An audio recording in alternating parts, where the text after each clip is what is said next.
I charted every thrower's pressure, as well as every short, intermediate, and deep throw without pressure for every quarterback in 2024. Three quarterbacks ranked top 12 in catchable ball rate in all four categories: Joe Burrow, Justin Herbert, and do you want to guess the third, Dan? Baker Mayfield. That's a great guess. I thought you might get this because you've been going through it, and this is a Oh, guy Brock Purdy. Brock Purdy. There it is, Brock Purdy. I'm very excited to see where you're going to have him ranked. Producer Aaron probably doesn't like us leading the show off this way, but that's the end of my cold open today. I'm not going to go 13 minutes. Dan, how you doing, buddy? Doing great, and was surprised to hear. I'm learning a lot about producer Aaron, who is a great dude and will be making an appearance on the show at some point throughout its tenure. But learning a lot about him, didn't know him before this, and figured he was a Seahawks fan based on the way he talks about Brock Purdy. But no, he's a Niners fan who's out on Brock Purdy. I mean, I don't even know if that's possible, how that's possible. We'll find out more. But today, what we're going to do on today's show is something we've been teasing a little bit since we got started. I'm very excited about it. We will be doing the most controversial thing that a show can do, Jacob. Do you know what that is? We are going to be ranking the 32 best, and that doesn't mean the 32 starters, the 32 best quarterbacks in the NFL broken into 5 tiers. Now, let me lay the groundwork for what we'll be doing. We will be ranking them based on our projection moving forward. What does that mean? It means we will be ranking them based on what we think will happen after the 2025 season. So this upcoming season, when it ends, how will people view these quarterbacks? That's what we are trying to project today. For those who are joining us live on YouTube right now, please hit the like button. We really need your help to grow the show. Just like last year, you helped us get this thing going by hitting that like button so consistently. It's wildly important for us to boost it in the algorithm, to do all sorts of things. So please hit the like button, leave a comment, leave your comments throughout the show. By the way, for those watching with us, like, do me a favor, leave a comment, ask a question, leave your take about a quarterback. We'll feature it. Producer Aaron will put it on and we'll be good to go. And we'll talk about that on the show as well. But for those listening, the audio version of this show, us ranking the quarterbacks, will be done over 3 parts. We will be doing tiers 4 and 5 today, and you'll find that on audio later. Then you'll be hearing tiers 2 and 3. And finally, the last episode will be tiered 1. Without further ado, Jacob, let's get into tier 5 of our 32 ranked quarterbacks. All right. So, yeah, I did mine a little bit different. I didn't think about it as like the end point of the 2025 season. It was more so like kind of who I would take going into the season. So, like, I've got Jalen Milroe in here, and I don't anticipate that he'll play. You get what I'm saying? Yes. But if I were to draft, I think I would take him. I've got him over Jackson Dart. I think that you could – I really like Jalen Milroe's film, and I think that you could run an offense through him. And I think if he is forced into action, that Clint Kubiak is basically the perfect coordinator to do that with a lot of play action and hand-holding and RPOs. And I think he showed more than people realize in terms of his ability to actually do some drop-back game stuff too. So I'm cautiously optimistic about that. I did see him doing some progressing and making reads during his time as a college player. So I'm really, I don't want to get carried away, because like for fantasy, this is the kind of guy that, I've been drafting everywhere because the rushing, if he gets on the field, could be enough all on its own. But also we've been burned by rushing quarterbacks lately here and there. For every Jaden Daniels, there's Anthony Richardson, there's Justin Fields, there's Trey Lance. So I don't want to get too carried away. I'm trying to be as objective as I can in like real life evaluation. And still, I really did like him. And I watched a ton of film on him. I think I watched like 12 or 15 collegiate games from Milroe over the past 2 seasons, which is basically everything he played that wasn't against a mid-major school. So I wanted to start with him. Was he on your list? So just to be clear for those listening, I want to make one more thing clear. This is our rankings, Jacob and I, of the NFL quarterbacks, not fantasy rankings. And I know there was some controversy earlier this week because Warren Sharp, who I respect a lot, put out rankings of quarterbacks and didn't specify in his tweet that it's for fantasy. So he had these wacky rankings with Justin Fields up at like 6th overall. People were like, this is the craziest thing, but he was doing it for fantasy. We are not doing this for fantasy. These are our rankings of the quarterbacks under the assumption that they're independent of the supporting cast. With that said, as far as Milroe, he did not make my top 32, but I liked his tape to an extent. So here's my thoughts on Milroe. I watched a ton of Milroe tape because he was in the mix for the Giants this year at quarterback, had some ties to Dable. There were moments where I felt like he played the actual back position better than people realize, going through progressions, getting to second reads, layering footballs, great arm talent outside the numbers on those outbreakers, which are so important at the NFL level. But there were times where I felt like he was fooled by the opposing defense. And those times scared me because at the NFL level, you're going to be facing much better defenses, even than at the SEC level. And I just worry, not the Richardson thing. It's different with Richardson. Milroe played a lot more and started a lot more games than Richardson. He went through a better process than Richardson. And if you look at Milroe at the beginning of last season, games against Wisconsin, how he started that year, he looked like he was going to be the number 1 overall pick, faded a bit down the stretch. So my concerns with Milroe stem from that. I also am concerned with the team context. I do not believe in the Seattle Seahawks build right now. I don't think they've done a good job building that offensive line. I think they've had massive problems on the O-line, and they haven't done anything to replace those problems. I do like Clint Kubiak, but again, I am worried about the O-line moving forward. So I would say he just missed my top 32. He was in the mix, as was Jackson Dart, who also missed my top 32, but just not quite there for me. It's kind of what you said on the last podcast, the one we just did, which check that out if you missed that. Yeah. Put a podcast out yesterday that I think was great. That like he's so hard to game plan for. And I think you just have a lot more options if he is your quarterback, and it might fall apart. But I think for what it's worth, he does get fooled sometimes. But if you, as the offensive designer, can like plan things around his limitations, and you know that going in, I think you can have a pretty good offense, which is what we saw last year. But yeah, I think it's totally fair to not, want him on the field as a rookie. And so I am happy to be in a spot where he can develop, hopefully. Okay. And to be clear, before we move on, I do want to say I am optimistic about him because of the fact that, one, he's the best runner I've seen of the football and college film since Lamar Jackson, and in some ways better.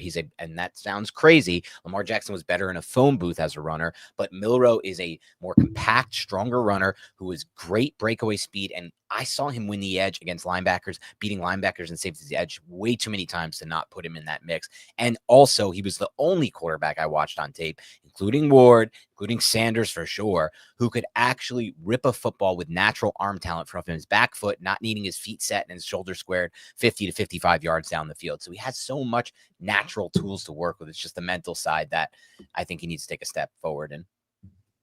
So I've got Milroe at QB 32, Okay. and that's followed by Joe Flacco, QB 31. This is who I would take to start a hypothetical team going into 2025. Kirk Cousins, QB 30, Aaron Rodgers, 29, Justin Fields, Russell Wilson, Cam Ward, and JJ McCarthy. And this is my tier 5. I labeled it, I wouldn't want these guys quarterbacking my team if I was hoping to make a deep playoff run in 2025. So maybe concerning for the Steelers, because I think that's kind of what they're trying to do. Yeah. Vikings as well here. I'm curious what you think of this group, if there's anybody here that you didn't have. This group, I have all the players you have ranked. I all have in my top 32. I have them in different tiers, though. Some of them in different tiers. So everybody but Milroe. Everyone but Milroe, correct. All right, let's see your tiers. I think you're tier 5, and then we can talk about these guys in detail. A Rich, okay. There he is, making it at 32. A Rich. That's so low for Darnold. Yeah, no, that's so low for Darnold. But, for me with Darnold, I think he suffers from, and I saw some of the numbers. You'll put him up when you talk about him with regards to how he performed last year from an accuracy ball placement standpoint. But I just worry how much of that was schematic based, how much of that was team context based. Sure. The issue with Darnold for me was watching him under pressure. And the issue for me moving forward, projecting him, is I have no faith at all in the Seahawks offensive line. I see offensive line rankings all over the place, seeing Giants like 29. I don't know what people are following. Like, the Giants offensive line is in such a better position than the Seahawks, and the Giants offensive line is not in a good position. So it just shows how far back some of these teams are, specifically Seattle. I think it could derail the whole season like it did last year, offensively at least. Darnold, for me, is a player who struggles under pressure, has limitations from a physical standpoint as well that weren't on full display last year. And I think in a lot of ways, Darnold took advantage of the fact that defenses shifted so much coverage, basically playing cloud coverage almost every snap with JJ on the outside, giving those one-on-ones with Addison. Where's that going to come this year, right? We know they have Jackson Smith and Jigba, but where are those one-on-one beaters like Addison was? Addison beat that one-on-one coverage consistently last year. I don't foresee that happening this year for Sam Darnold, this pass catcher. So unfortunately for me, he fell low into these rankings. Very low. QB 30. Yeah. Yeah. Okay. So the projection, I think after the season, that's where we'll see him. I'm a little bit nervous about the stuff in Seattle, like you alluded to. I'm going to wait to talk about Darnold because I have him much, much higher. Yes. And I want to look up a few things to compare him to Kirk Cousins in terms of his outcome in Minnesota relative to what we saw with KOC before he got there. Do you want to talk through the rest of the guys in this tier? And we'll get to Darnold later. We'll table that for now. Yeah, I think one guy that stood out to me because I wanted to rank him higher was it's a weird one, and I'm glad he made your top 32, but it's Kirk Cousins. I liked the early season Kirk Cousins tape when he threw for 512 against Tampa. The thing with me with Cousins is he's the best processor by far in tier 5, and it's not even remotely close. He sees the field better than these players. He's going to be the best processor, I think, out of all tier 4 too. He also is not afraid to make any throw to any level of the field and throws with great anticipation. The problem is, where is he at physically at this point? Physically speaking, is the arm there? Because he had arm fatigue toward the end of last season. I know somebody who traveled to the Falcons-Giants game, which was very late in last year. Michael Penix started, worked for the team, and he mentioned that watching warmups, Kirk Cousins' arm looked completely dead at that point. Was that related to the Achilles? Is he going to be in a better physical spot this coming season, which we probably won't get to see him play anyway, most likely. A year removed from the Achilles, I don't know. We may not get to see it, but all I know is he sees the field better than almost anyone in this tier. And also he throws the anticipation better than anyone here. So he's the one who stood out to me the most there. Joe Flacco still plays the game well, just an older player. Then you have guys like Fields, who I think, can win football games with athleticism, but is a limited passer and processor. And Russell Wilson, who's kind of the opposite of that, limited as an athlete at this point in his career, taking too many sacks, but can still throw the ball pretty well from a ball placement standpoint downfield. Yeah, I agree with everything you said on Cousins. So he was 14th in the entire NFL in the number of attempts that found his secondary read, which is really high for somebody who didn't play the whole season. And I think does speak to the fact that he still is, like he's one of the best processors in the league. His accuracy was also like top 15 in most, almost any split that you look at. But when you watch him, it does feel like there's clear limitations. So I've got him down here as well. Like if I were the Pittsburgh Steelers, I would be just as content with him as Rodgers. I'm curious to see where Rodgers fell for you, but they were in the same tier for me. I think Fields and Russ in this tier is fair. I will say on Fields that his accuracy checked out better than I expected. And then just rewatching the film, which we didn't get as much as I would have liked, I thought it was his best season in the pocket that we've seen. Okay. Is that basically how you feel or no? I mean, the bar was set so low for how he, to be honest, that yes, I could see that being the case. So yeah, I can get on board with that. So how do you feel about the Jets as a whole? Like Garrett Wilson is somebody who's going to have so many targets this year. I feel like Fields can facilitate it. I think they're going to try to run the ball, of course. But do you have any thoughts on them? My thought is that, we're coming in with something what we expect to be a Ben Johnson style offense with Jets. I think it could work really well if they kind of Johnsonify that offense, if that makes sense. Let me try to explain that. So I kind of feel like what Detroit did to revive Goff's career is take things out of his hand from a processing standpoint, in the sense of like most of the offense is defined by the run game and play action, and then giving him defined reads versus kind of here, you're in the gun, we're in bunch trips, shotgun spread, and you have to kind of process the field, full field. And that will be a really big help for Justin Fields in my mind, because I think he's very limited as a processor. I think he might be the worst processing quarterback of all 32 starters, and that would include Daniel Jones and Richardson if they both played. Anything to simplify the offense, that's how I feel having watched Fields for a while. Anything to simplify the offense, I think, is a good thing. And then get him on the move, bootleg action to kind of use his athleticism. So I think this could end up being a really good fit. Jets offensive line should take a huge step forward. They've made a lot of investments. They got to stay healthy. And I think I could end up looking back on this ranking like this is bad. Like Fields has a good year. They simplified the offense for him, and he's like a 15th or 16th best quarterback after this year. So this is one that if I had to pick one player from this tier I'm most nervous about being wrong on, it's actually not Darnold, it's Fields. Interesting. Yeah, I did think he played better, and it's basically, I think, going to come down to Tanner Engstrand, the new OC, and like what we get from him, which is just a projection. I'm sort of optimistic, and I do think that if he can just like get Fields on that like easy play action track, first reads, simplify the game, like you said, that it could work. And the line, if the line comes together and is good, then it could be middle of the pack offense. That's the thing, is like, how good is it really going to be? There's just not enough weapons. Sure, and I think he's also limited as a quarterback to forever having like a top 5, top 10 offense. But I kind of feel the Jets are a sneaky good team. Like, I think that Yeah, defense has a good chance to bounce back, and I think they can figure out an offense for with Field. sure. Are you drafting any Wilson then? Are you drafting any Brees Hall? I'm drafting a lot of Brees Hall because my belief is that they're going to be super committed to their run game, and their O-line is going to take a step forward. As for Wilson, I want to draft him because of the Fields-Wilson connection from Ohio State. But I just don't buy enough into Fields as a passer to trust Wilson. And Wilson really burned me last year from a fantasy standpoint in a lot of key spots. So I have a little bit of that kind of recency bias working against me. Yeah. All right. Take a quick break here. Get back to tier 5. Yeah, let's take a quick break. What's he like? The happy-faced killer? You mean my dad? Be glad you never have to know. You think that you're so much better than me. You're just like your old man. I am not like you at all. Aaron, I asked you nicely last show not to keep replaying the happy face killer preview. You didn't do it. With that said, we're now spending an extra 3 minutes on Brock Purdy when we get to him in the episode. Now let's move forward. All right. So I'm looking at my tier 5, and guys that you did not have are Aaron Rodgers, Cam Ward, and JJ McCarthy. Are they all in tier 4 for you? I'm pretty sure they're all tier 4 for me. Okay. So let's move ahead to tier 4. Can we get Dan's tier 4, Aaron? Awesome. Do you want to read these guys, Dan? Yeah, this is tough for me to see, but I believe I have Penix, Cam Ward, JJ McCarthy, Bo Nix, Kyler Murray. That's an interesting one. I think is going to be controversial. For sure. Bryce Young.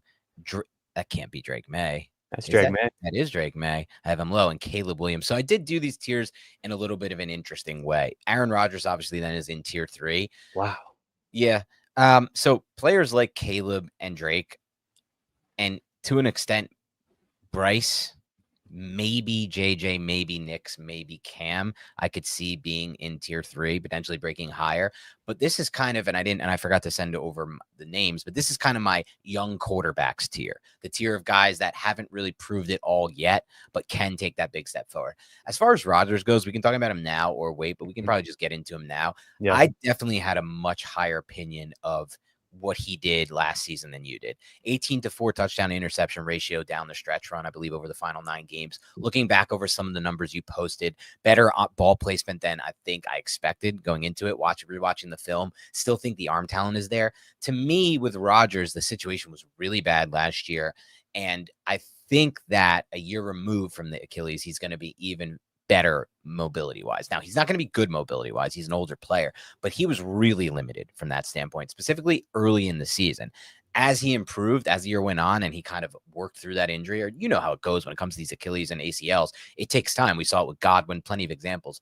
He was much better down the stretch. Again, 18-4 touchdown interception ratio is nothing to scoff at when your only receiver that's even remotely playable is Garrett Wilson behind a bad O-line as well.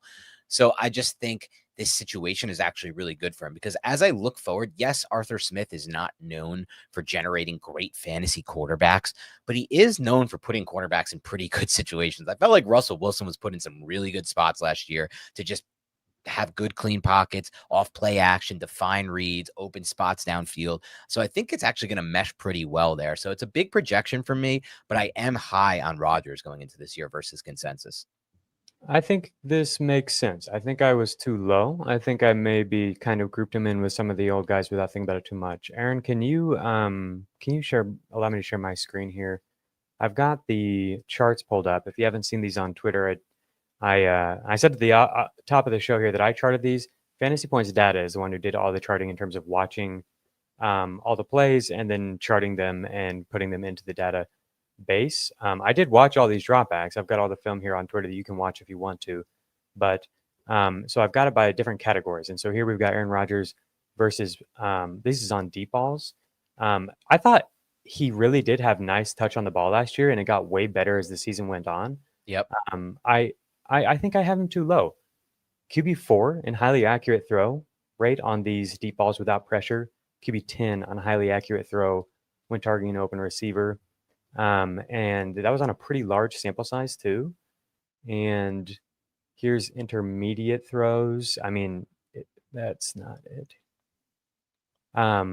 It was all pretty good, pretty surprisingly good. Sorry, I am. No, it's not okay. We're happy. working through it. We're working through There it. we We got intermediate. This is the main thing is Rodgers to me like is in the same group as a lot of these older quarterbacks where he did Versus struggle pressure, with right? pressure. Yeah. Even Um, Stafford, I was surprised to see him Stafford versus for pressure. sure. Stafford for sure. I actually ended up a lot lower on Stafford than I expected to be. So QB 27 for Aaron Rodgers in terms of catchable throw rate when facing pressure. I do have some questions about the line in Pittsburgh, QB 31 on short throws without pressure. And I think that has something to do with just like driving it on those quick rhythm throws. And then QB 35 on intermediate throws. So the deep ball was pretty good. And I really liked the touch on just dropping those over the top. I think that'll be a good pairing with DK Metcalf. But overall, I ended up, a little bit lower on him. But I do think it's fair that these were affected by the beginning of the season and got better as it went along. But man, 2-3 is really high to me. So That's fair. I think even looking back, there's kind of going through some of these numbers. Maybe my memory of it was of watching the tape at least was a little bit different than how it actually played out. well, If the I could, ball still looks good when he's making a ball good still throw. looks Like good, it's I so know. pretty. It still comes out well. I don't think the arm talent has lost much. It's just a matter of, and this is something that I noticed when I watched his film, his last season as the Packers, the Giants 2022 season when they beat him, and the Giants really did a great job stopping him that game. So did the Jets the next week. His processing has taken a step back. That's really the to me, it's mostly a mental thing. I know people talk about the mobility. I think that'll take a big jump with the year removed from the Achilles, but it's the processing. I don't think he sees the field the way he used to be that elite player, obviously, but it's just a matter of like, is he seeing it so much worse that those intermediate and short throws are just late and off target? And I worry about that. I think, look, I wanted to group these together as unproven guys. I mean, maybe I should have put Rodgers back down here and Drake and Caleb, who I'm probably highest most of on in this tier, into 3, maybe Bryce. But I think one person who stands out to me in this tier is really low compared to consensus. And I know I'm low compared to consensus. And I used to like this guy is Kyler Murray. I wonder where you're going to have him. Yeah, I'm higher on Kyler. I will say, I think where you've got the young guys is pretty much appropriate. Okay. I'm about as big of a Drake May stan as anybody, and I've got him in this tier 4. I've got Bryce Young in tier 4 as well, and I love him as well. So yeah, here's mine. I labeled this "No one knows what it means, but it's provocative." But that's kind of like it's Michael Penix Jr. Okay. Even Tua weirdly joined this group. Okay. I'll get into Tua in more detail, but like the season that Tua just gave us was so strange. Bo Nix, like the throw to Marvin Mims, talk about provocative, but like if you look at the whole body of work, I really don't know what to make of last year. I think he maybe more than any quarterback got propped up by the offensive environment and the coaching. Caleb is in this tier. Sam Darnold, Drake May, Trevor Lawrence, and Bryce. So we'll get to let's start with Tua because it seems like you're very high on him. Not very high. I have him a tier higher. In tier 3. Well, I mean, so many people are out on the Dolphins, and I did a newsletter where I wrote about it was one of the cheat code newsletters that I wrote was about play action and motion and all of that. And so it was basically just became almost like a Mick Shanahan type of play newsletter. We're just talking about all the coaches that have come from the McVay or Kyle Shanahan trees.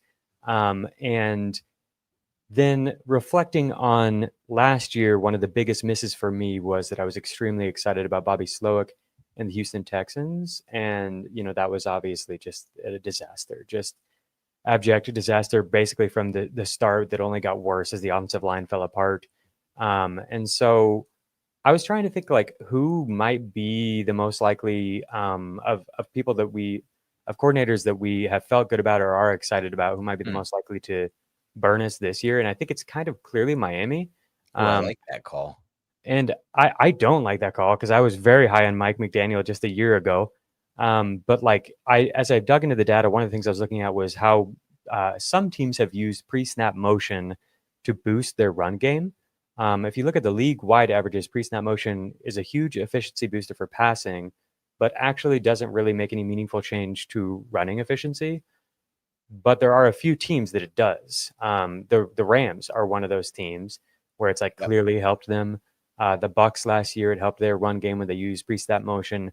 Bucky Irving's yards per rush was a full yard higher than when they didn't use pre-snap motion. But those teams were still able to manufacture a run game that worked on static runs. Their static runs weren't completely inept.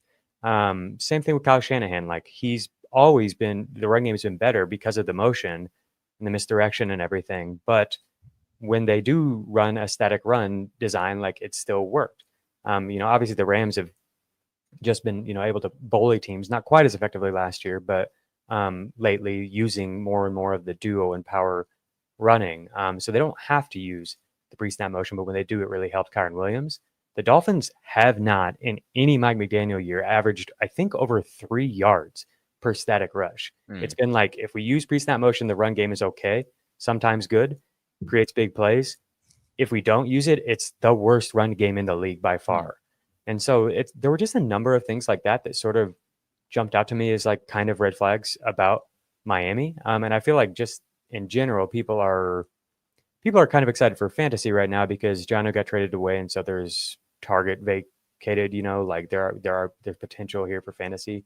But Tyreek, I don't know what we're going to get from Tyreek Hill. If he has taken a step back, then like all of a sudden, a lot of the things that have been working for this offense might not. And so now I want to like get to Tua. Tua last year has some really weird stats. So he was QB1 in catchable ball rate. If you look at these charts that I made, he's the one who had the best catchable ball rate against pressure. And he also had the lowest average depth of target against pressure. So it's very easy to see that and just say, well, of course, right. He's just captain check down or whatever. But I also looked at on quick pressures where it wasn't a check down, he was QB1 in EPA per play. So quick pressure is 2.5 seconds or less. I went back and watched those plays. I think like skinny Tua was actually a thing last year. I think he was like playmaking more than ever before. And that's borne out in the data. And so like if he's no quarterback other than Tua, to my knowledge, was better against pressure than when they weren't pressured, but he actually was. All of his stats were better when pressured than when not. And I think that is maybe not even a good thing. I think defenses and coaching staffs have kind of figured out Miami and what's going on there. And I do think Tua is part of that.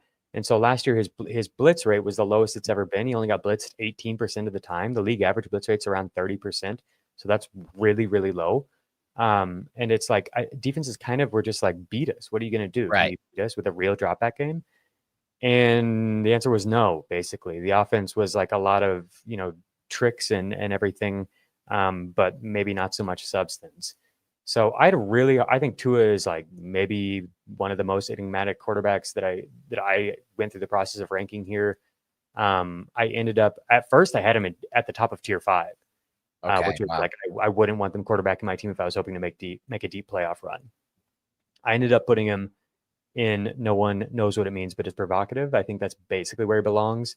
I had him one spot ahead of Michael Penix, who's another guy that I don't know if I trust that he can run the offense or that defenses won't. I think defenses might figure him out and how to stop the offense with more and more film on him. I also have some questions about the Atlanta passing design. I thought it helped in a lot of ways for fantasy, like with Drake London, and the run game was awesome last year. But some of the stuff that I've uncovered digging through the data on Atlanta has me a little bit concerned.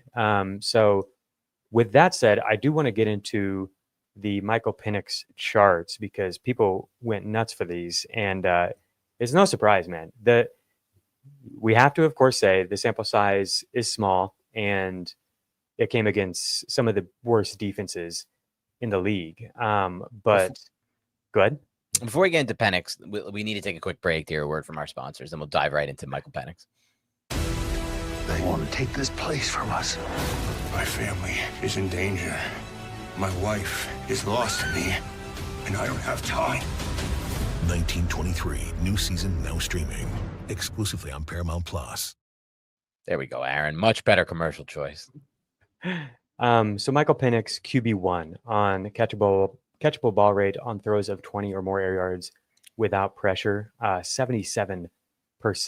Wow. I just thought, the arm talent was so clear when watching him. And I think Atlanta does do so much of this, the motion stuff that's going to get people free releases. And if he can just get that ball out quickly, they might have success. But I agree that I worry about the full functionality of the offense with him. I think they have to kind of work around him a lot. So to me, he's not all that much different from some of the guys in tier 5, just if thinking about it stylistically, where it's like you really would have to work around him, I think, and design a very specific offense for it to work. But with that said, the upside is clear.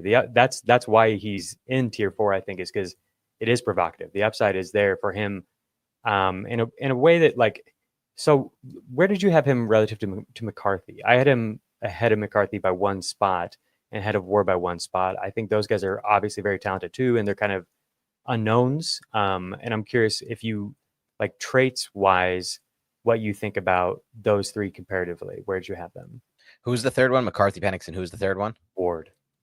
Yeah. So very interesting. Got a chance to watch a ton of tape of all those because they were all in the mix for the Giants. And I think I had them ranked in this moving forward: Ward, McCarthy, Penix, or maybe McCarthy, Ward, Penix. We'll check that out again in a moment. But when it comes to Penix, I mostly had trouble projecting how he would move forward to the NFL level.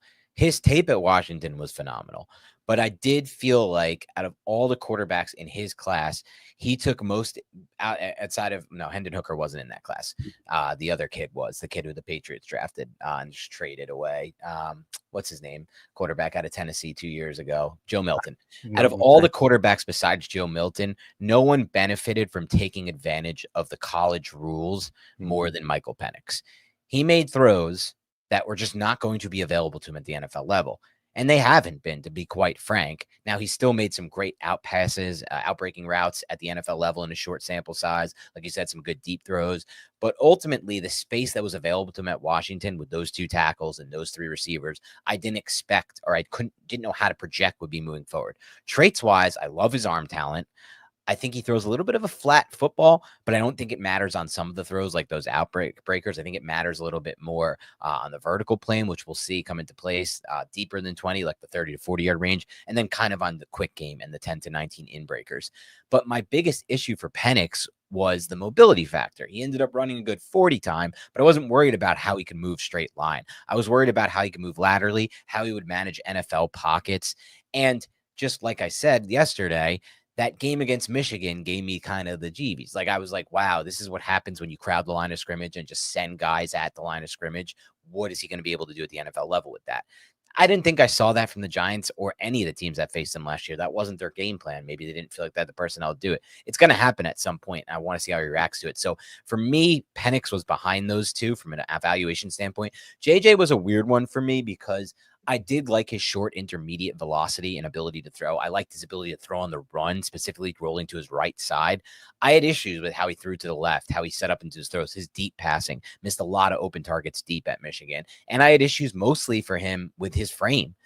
He's another one of these guys like Jaden Daniels, who's going to be sub 200 probably his whole career. We don't have a long track record of quarterbacks lasting in the NFL at sub 200. The only guy, Nate Tice did this, broke down and did the research on this 2 years ago. The only guy who had 2 or 3 seasons worth of good tape and good production was Kirk Cousins, and then Jeff Garcia for 2 seasons. So that concerned me. And then lastly, when it came to Cam Ward, he to me was the most fun to watch. He was the guy who just was a big game hunter in the intermediate level. Those hole shots against zone, he's layering it. He's making those throws. He can make throws on the run in the red zone, specifically Cam Ward. I mean, the ball went up and down with perfect trajectory in the red zone to get over the second level and in between that back of the end zone to really drop into receivers. So I felt like his game made the most sense for the modern NFL. So that's kind of how I see it. But also, I may have JJ ahead of him. I have to look back at my tiers because of team context, because it's going to be a lot easier for JJ McCarthy to have a good season than Cam Ward. Cam Ward's going to a crap Titans team. JJ McCarthy is going to the best offensive play caller in the NFL right now with Justin Jefferson and Jordan Addison, an improved O-line that was already top 4, top 5. So I really feel like scheme plays a big role in a lot of this. Same thing goes for Bo Nix, who I feel like was really buoyed up by Sean Payton, if I'm going to be completely honest. And our job is to kind of try to determine how these quarterbacks perform independent of that, which is why I think I have a guy like Drake May ahead of those three. Who do you think is a better deep passer this year, Cam Ward or Penix? It should be Penix. Yeah. Deep passing was a concern for me for Cam Ward. That was, I thought, his least accurate by far area of the field. But he has the arm for it. Sort of. Yeah. Like maybe not compared to Penix, but not compared to Penix. More than McCarthy, I feel like. Like I felt really good about his arm. I saw some throws that were pretty wild. More than McCarthy. McCarthy has the arm for it. I just felt like a lot of the time he was aiming it to get it out there. I just think he needs to let it loose a little bit more because the arm talent is there for McCarthy from a velocity. I like that. Yeah. And Ward has no problem letting it out. I think what you said about his intermediate throwing is the most important point. That's why I wanted you to talk about those guys comparatively, is like, I had Penix ahead of him because we've seen him have some success at the NFL level, and I'm a lot more confident in his offensive ecosystem here for 2025. But the more I've just been thinking about the two comparatively as quarterbacks, I think Ward is the bet I would be more apt to make, like just in terms of panning out as somebody who can attack the whole field as a passer. Would you agree with that? Say that again. I think I feel more confident in Ward panning out as somebody who can attack the whole field as a passer and process and run a real NFL offense than Penix. I would say that's the case for me for Ward over everyone we've discussed, with the exception of Drake May and Caleb Williams, of all those young quarterbacks in that tier. And that, to me, like when you are that intermediate level passer, that's what stands out to me. We talked about this yesterday. That's the area of the field that you have the most opportunities. And the deep ball's fun. It's fine. Like, great. You have a good accuracy rate on deep balls. We don't get a lot of deep shots in today's NFL. And the short, quick game, that's cool. That's great. A lot of teams run quick game because it's an easy way to extension of the run game. It's fine. It can move the chains. But it's that intermediate level throws that change games. And I felt like Ward had the best by far, spatial awareness on those hole shots at that second intermediate level of all those quarterbacks. Though Nix is unique in that way. I think Nick sees the field pretty well as well. I saw a little bit of that Oregon, but that was the problem for me with Nix. I was really low on my projection for Nix, and I was dead wrong on him based on his rookie season. And a lot of that was because of the Oregon offense. And I think back on it, Jacob, and I'm like, I made the same mistake to an extent with Justin Herbert because he was so held back by that offense they ran there. It was so horizontal. I was like, will I make the same mistake with Nix? And I feel like I did. But with Nix, it goes with all these first-year quarterbacks for me, Jacob. I am a big believer in get me to year 2, get me through year 2, because there are so many examples throughout NFL history of a quarterback looking great his rookie year because nobody has tape on him. DC's get a full offseason to work with, 8 to 12 games of tape, maybe 16, 17 in Nix's case, and they just tear him up year 2. CJ Stroud, Davis Mills was obviously not that level, but had a great rookie year, fell back, Daniel Jones, the list goes on and on. So I need to see it before I'm just anointing Nix this crown that people want me to anoint him. Yeah, I mean, I had Nix low, and I've tried really hard to not let any of the bias from before come in, because I was also low on him coming in. Let me take us through the Bo Nix. Yeah, let's take a look at it, because it's really not very good. So Bo Nix attempted more deep balls than any quarterback in the league. And I thought, we saw some really spectacular throws on the deep ball, and it clearly got better as the year went on. Would you agree with that? Do you have any deep ball thoughts on him as I'm pulling up the chart here? That was the area of the field that I thought he'd be most limited in. In the beginning of the season, I thought he was horrific in the deep ball area. And there were times that I watched full games of the Broncos, where defenses would adjust to play Nix, just like they do with Daniel Jones. They would drop the safeties down, play at less step with their safeties and corners, and just be like, we're not going to get beat in the vertical game. He can't put the ball accurately on time and just anywhere near the receiver. But in the second half of the season, we saw times where defenses got caught and really hurt trying the strategy. Cleveland, that Monday night game where Nick's lasered that 70-yarder or whatever it was to Mims on that post, that skinny post, that was the defense getting caught off guard, playing aggressively because Knicks had been struggling with the deep ball throughout his first half of the season. And I wonder what that is, because I don't trust it long term. And that's why I kind of want to take a look at the chart and see what the overall says about him in the deep game. All right, I'm going to take us through the Knicks rabbit hole here. So he had one of the lowest pressure rates last year. And yeah, he got a great O-line. I think Denver, honestly, maybe has the best O-line. He lost a ton of yards when sacked. His sack to pressure rate overall was good. But I do think, it was a small sample size because he really wasn't pressured all that often. The average time it took for a sack to occur was over 4 seconds, which is insane. Wow. So we're kind of saying a lot of the same stuff here, which is just that the offensive line was really, really good. So if you see this graphic, there's too much on here to try to take in all this information right now.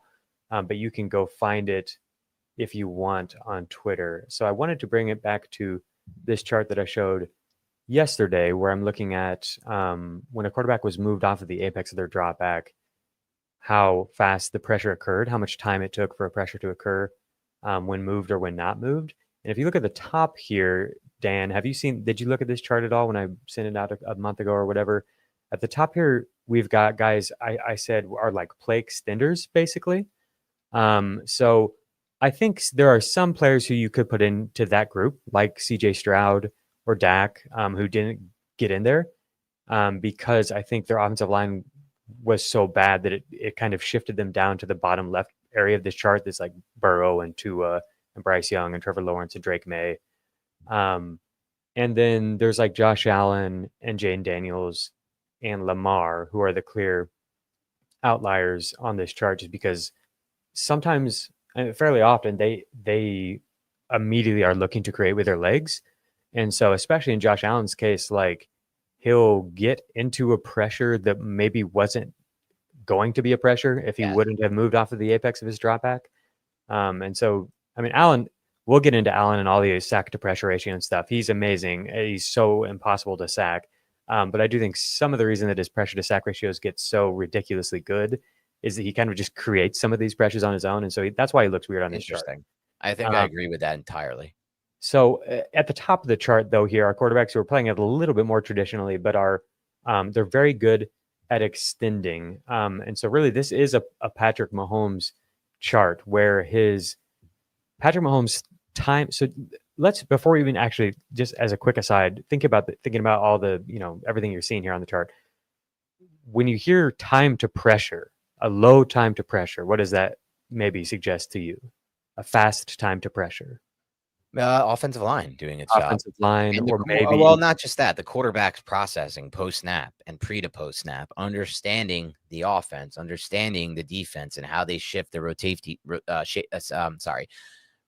the safeties post snap. Like to me, it's a lot more of that than anything else. Yeah, I also think blitzing, like quarterbacks that get blitzed a lot. I mean, a blitz is intentionally like getting faster pressure.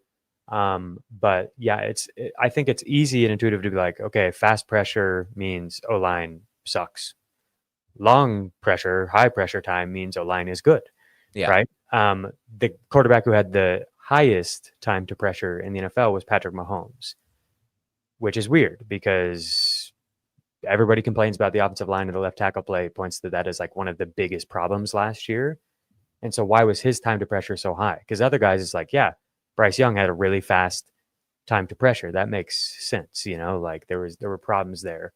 I think it is this. It's the play extending. It's that Mahomes is extending a lot of plays where the pressure doesn't occur because he mitigates it until later in the play. So the pressure does eventually occur, because he's not able to find anyone open down the field, but it takes longer to get to that point.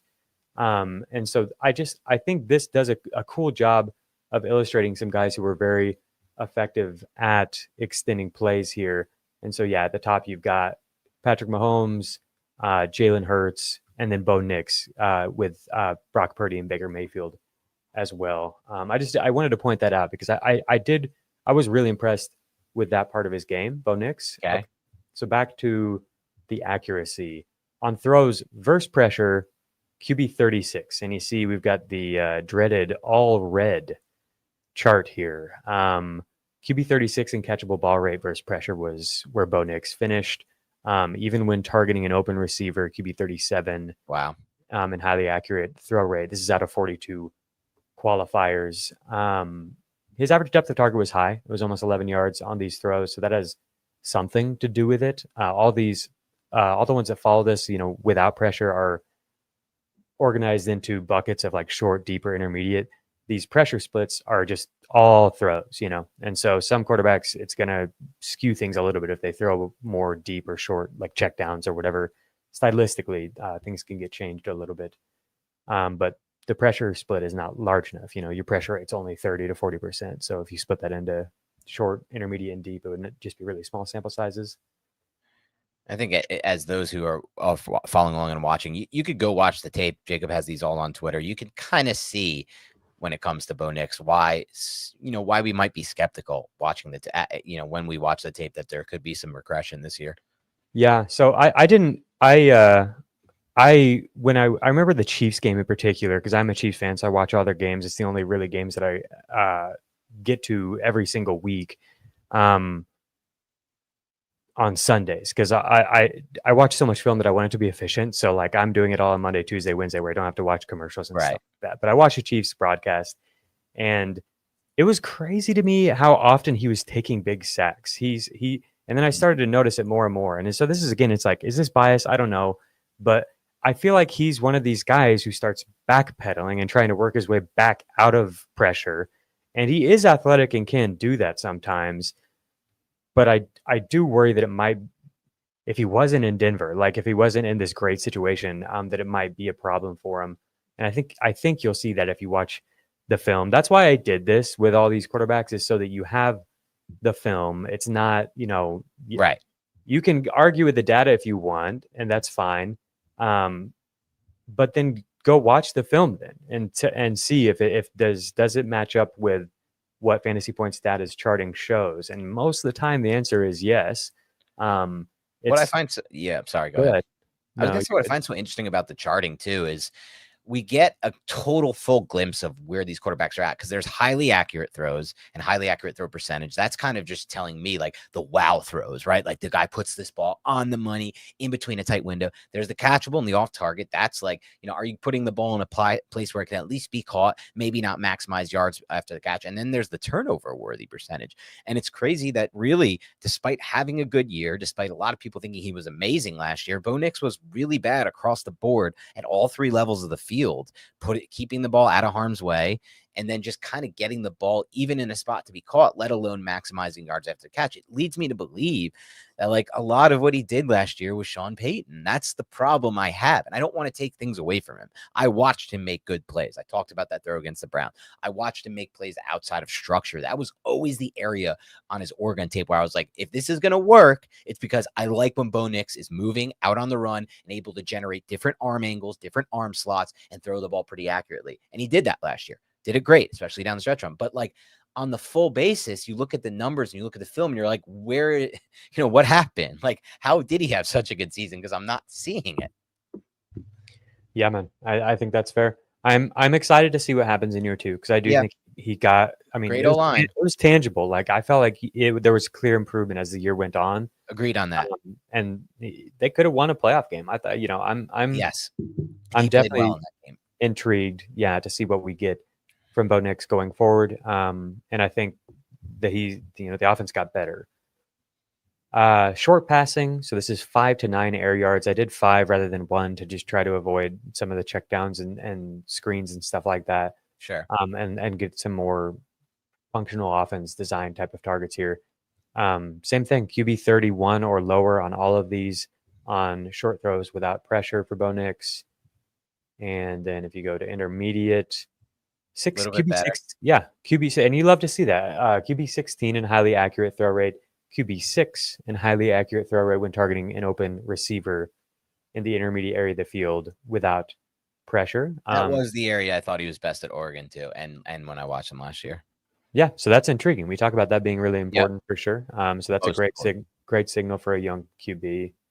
And then deep throws, not great. QB1 and pass 10. attempts. I love that they were aggressive throwing down the field because, like you said, defenses were playing him in a way early on where it was almost like, do it, like, can you Yep. do it? And they didn't shy away from it. And he definitely didn't shy away from it. And so I did like that. And a lot of these weren't first read throws. You'll see he had just 82%. So that's QB 24 out of 33, which is a relatively low percentage of these throws that were first reads. QB 13 in catchable ball rate on these deep throws without pressure, which is solid. His highly accurate throw rates weren't very good. And what's his off target rate? It says QB 13. That's actually not bad. Okay. I do remember there, and maybe it's just the beginning of if you watch the film, like the first like 3 or 4 minutes are so insane. There's so many throws where it's like, oh my gosh, that's not near anyone. Like He had a horrific start to the season, really got better. Yeah. on these deep throws. Yeah. So I think that just kind of sticks in your mind. But yeah, overall with Knicks, I'm fine with him like being in this tier with some guys that I really like, which is not where I expected to be, So Yeah. overall, I think it was really a great and encouraging year one, and holding out hope for year two that it'll just keep getting better.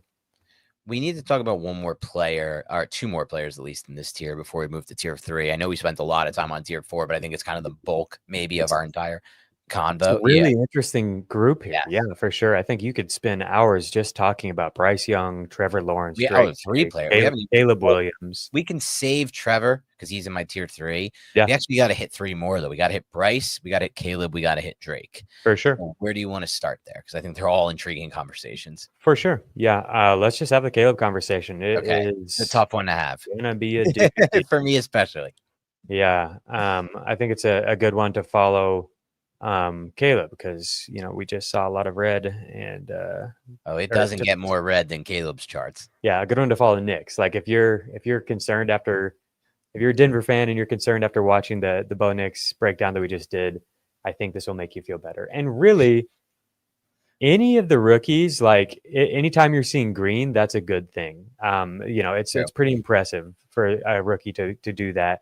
A lot of these charts are going to look really bad. And it's not easy to play quarterback as a rookie.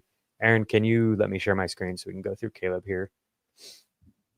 So Caleb on throws versus pressure, QB 39 out of 42 qualifiers, 48% catchable ball rate on throws versus pressure. I don't want to take too much away from any of this. I do think that Caleb was playing with less confidence than maybe any quarterback other than Anthony Richardson last year. And that's not who he is, right? Like the whole thesis behind Caleb was that he was extremely confident, could come in and like lead an offense. And I think that he hopefully will feel empowered to do that under Ben Johnson. But last year it was just not good. QB 30 on short throws without pressure. On intermediate throws, QB 39 out of 39. Wow. It just really wasn't anything here for him in this area of the field. And I think the offensive design didn't do him any favors there. It wasn't too bad when it came to, which this makes kind of sense with Caleb, wasn't too bad when it came to the highly accurate throws and throw percentage, which at least for the last one, the intermediate, which I can kind of understand just because that seems to be more of what I would have expected from watching the tape in his rookie season. There were some wow throws for sure, but then there were just a lot of misses and nowhere near target type misses. Yeah, that was something that I noted during the season here and there. Yeah. Is like, wow, this game he had like a bunch of these charted highly accurate throws, and it was over this stretch of the season he was doing it a lot, and it's like that maybe suggests like this. You see the flashes, the glimpses of talent where he just like walks a ball on a line to a guy in stride. But overall, just really not encouraging. 38% catchable ball rate on throws of 20 or more air yards without pressure. QB 32 out of 33.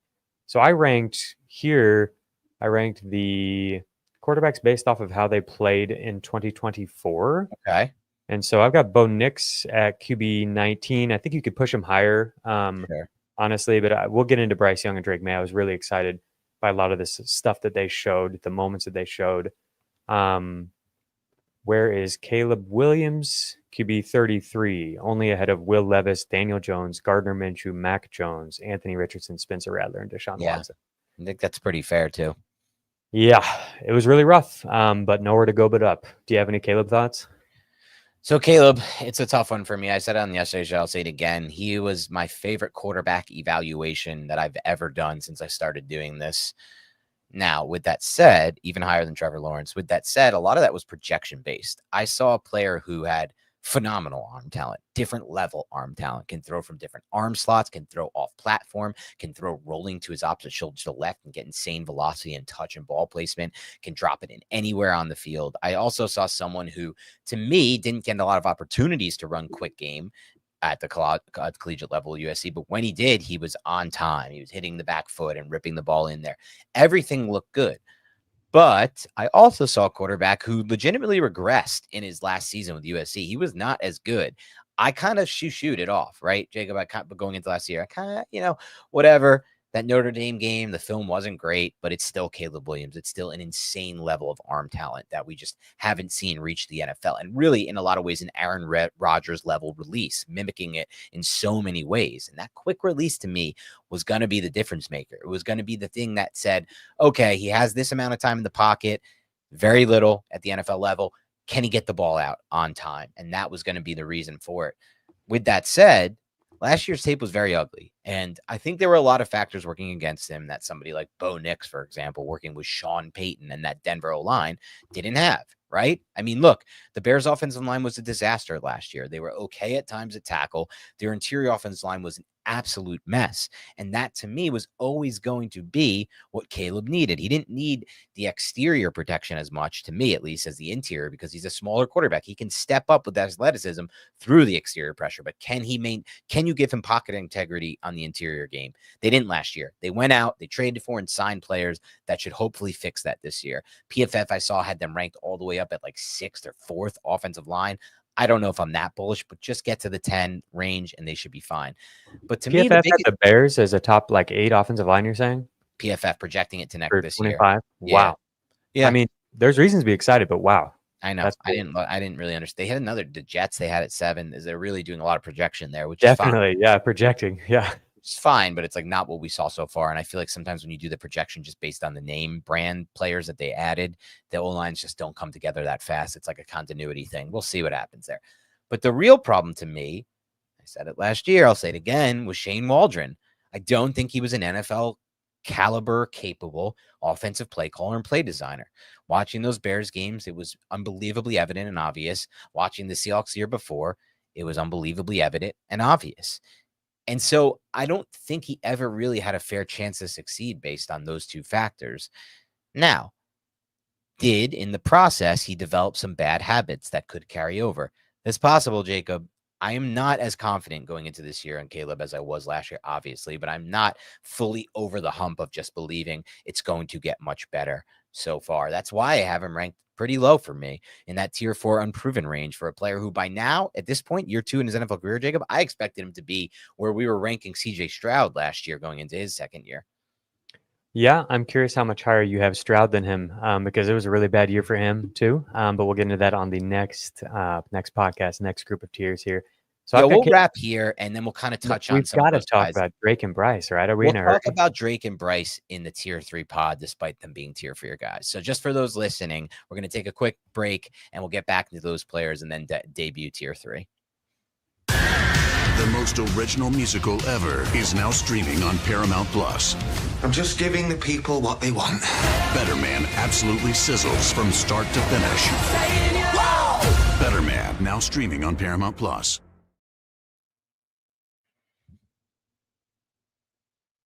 All right. I've got so we're doing the tier 3. We're going to talk about Bryce Young. We're going to talk about Drake May. First off, have you ever done a live stream this long? No, this will. Oh, yes, I have. Yes, I have. For the Big Blue Banter podcast, my Giants pod, we did multiple. We did a 2-hour one last night. We also did for the draft one year, like a 3-hour one. Yeah, I'm excited. I'm feeling good. You hydrated? You ready to go? I did not pack enough water with me. I have one mug full of water, so we'll have to deal with it. It's almost out. I'm ready, dude. I've got multiple over here. I've got an energy drink. I know you're just a quick aside. I know you're also a big hiker like I am. You enjoy hiking. I've done a bunch of different national parks.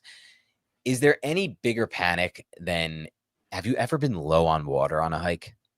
I'm pretty prepared. I've had 2 hikes in my life, Jacob, both on the same trip. I did a hiking trip out to Banff and Glacier.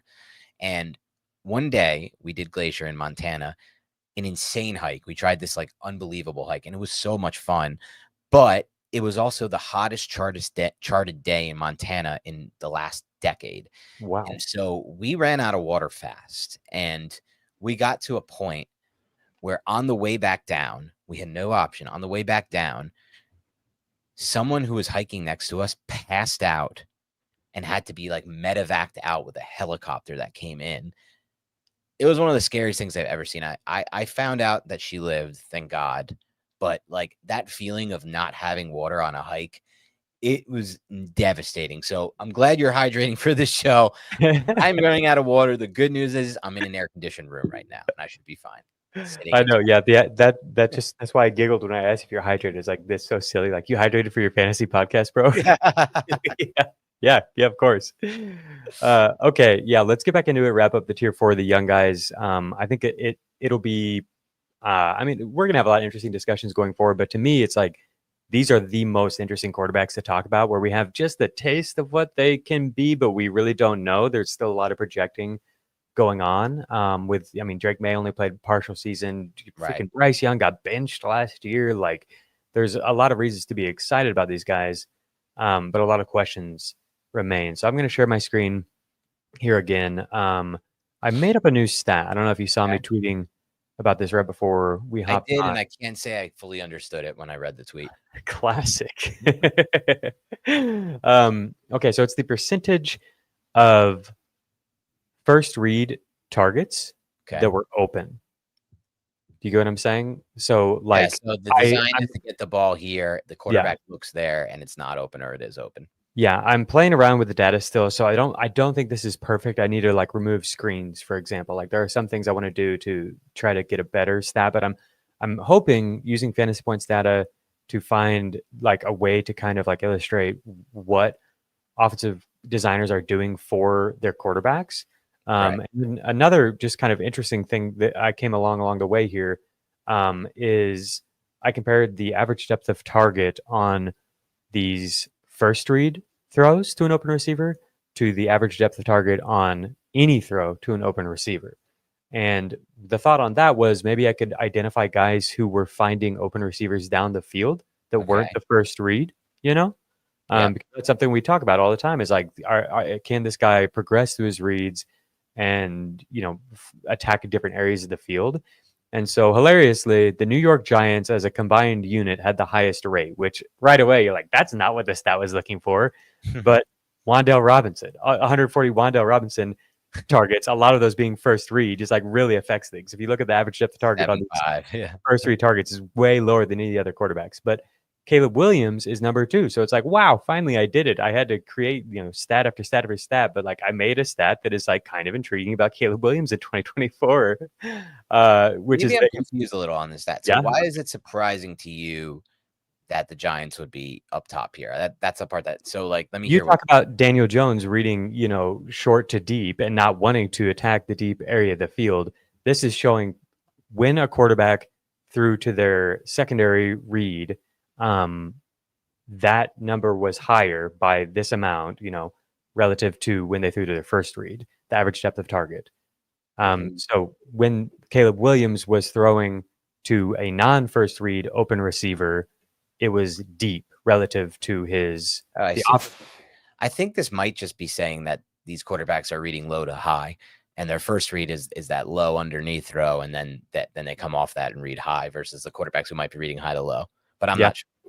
I mean, I think there's a lot of different ways to take it for sure. Yeah. But I do think a lot of the quarterbacks who rank high here are kind of guys who are pretty good processors and are willing to like stand in and find the deep target. I just thought it was interesting. And then we've got Drake May as well. So the only other thing I would throw into this conversation is that if you sorted by the open stat, we've got, again, Jared Goff here, Ben Johnson. I do think things are going to be so much easier for Caleb this year. Oh yeah. Okay, Drake May. we have to talk about. He's our favorite. We talked about him all year long, so this is nothing new if you are Beyond the Box Score listener. But man, what a season from Drake May. So this is looking at Drake May's throws versus pressure, not even taking into account that he was one of the best scramblers in the entire NFL, especially against pressure. Look at all this green, baby. Wow. QB4 off target rate, QB13 and catchable ball rate on throws versus pressure. It didn't come on a very high average depth of target, so adjusted, it would be probably more like middle of the pack. But yeah, when targeting an open receiver, QB5. And then I really like the completion percentage over expected stat. I think that's probably the most important out of all these. Yeah, I don't think it's perfect like all these stats, but that Okay. is attempting to adjust for average depth of target. Right. Yeah. So here we've got short throws, QB 36 out of 39. Womp womp. I think this makes sense. Yep. It's like funny given what I saw on the college tape. Like this kind of adds up perfectly. Yep. His highly accurate throw rate was decent, but yeah, there's some throws that just like get away from him. His off target rate was QB 35 out of 39 on short throws without pressure. On intermediate throws, QB 36. This one surprised me. I'm Yes. curious if you have any thoughts on this. This one surprised me too, just because he was so creative and he saw the field so well from a spatial awareness standpoint at UNC. Like we charted it, Nick and I, when we did the quarterbacks, and we said all the quarterbacks, including Caleb, Drake May was the best at what we called NFL throws, which means those in breakers on the intermediate level over the middle of the field. Do you understand where the space will be? There's not a big window. It's really tight. You have to get it out there and rip it with anticipation and confidence. And he was doing it. And I didn't see that as much watching his tape last year with the Patriots. Now, could that be based on the scheme he was in? Maybe. Could it be based on the fact that out of all the quarterbacks we've gone over, Michael Penix, Bo Nix, even Caleb Williams to an extent, but less so with him, all those rookie quarterbacks, he had it the absolute worst, Drake May. I mean, we're talking about the worst O-line by far of those teams. Not a single weapon to even speak of at the wide receiver position. So maybe it's that. Maybe it's the timing with those guys, because I would see it at UNC, and there weren't that many good receivers, but specifically Josh Downs he had, and he was really good with Downs. I will say that this is a relatively small sample size. And that's going to be the case with May on a lot of these. The other thing I wanted to point out was that the percentage of first read targets is high for May across the board. Mm-hmm. I feel like when I watched every Drake May drop back last year kind of obsessively. And so there's no way to not be biased about it. I just am. But I saw a lot of him reading and finding people. But I do think a lot of people point towards that as a relative weakness of his game, his ability to make reads and progress through different types of defenses that might get thrown at him. I think people think he's easy to confuse, which is fair. I was just curious if you had any thoughts on that, because it is consistently high, his first read target rate.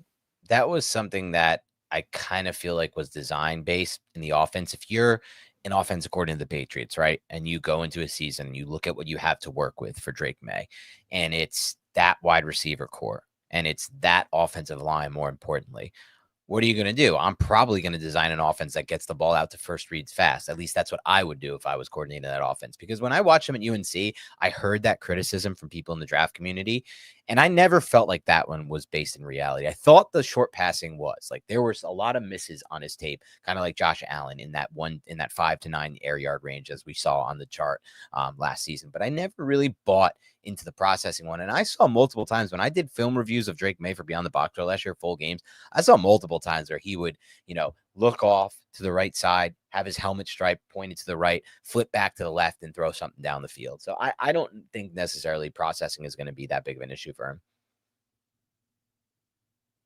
You're muted, Jacob.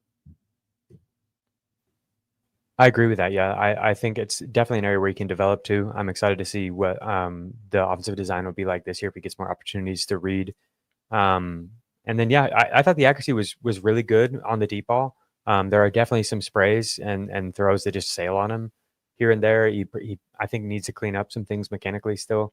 But overall, like for a rookie coming in and putting up these numbers, I was really content with this result from May. But again, tiny sample size here, especially because this is without pressure, and there were a lot of plays that were under pressure. Right. Okay. A few more things on May before we get to Bryce Young. I just wanted to point out how insane it is. So I've got success rate, which is on first or second down. If you got half of the distance required to get a first down, that's a success. On third and fourth down, if you gain a first down, that's a success. It's not a perfect stat, but it does, I think, a good job of like showing how well an offense is like staying on track and working towards the end zone. Drake May was QB 18 out of 40 quarterbacks last year in success rate on the New England Patriots offense. Like that's so absurd. Yeah.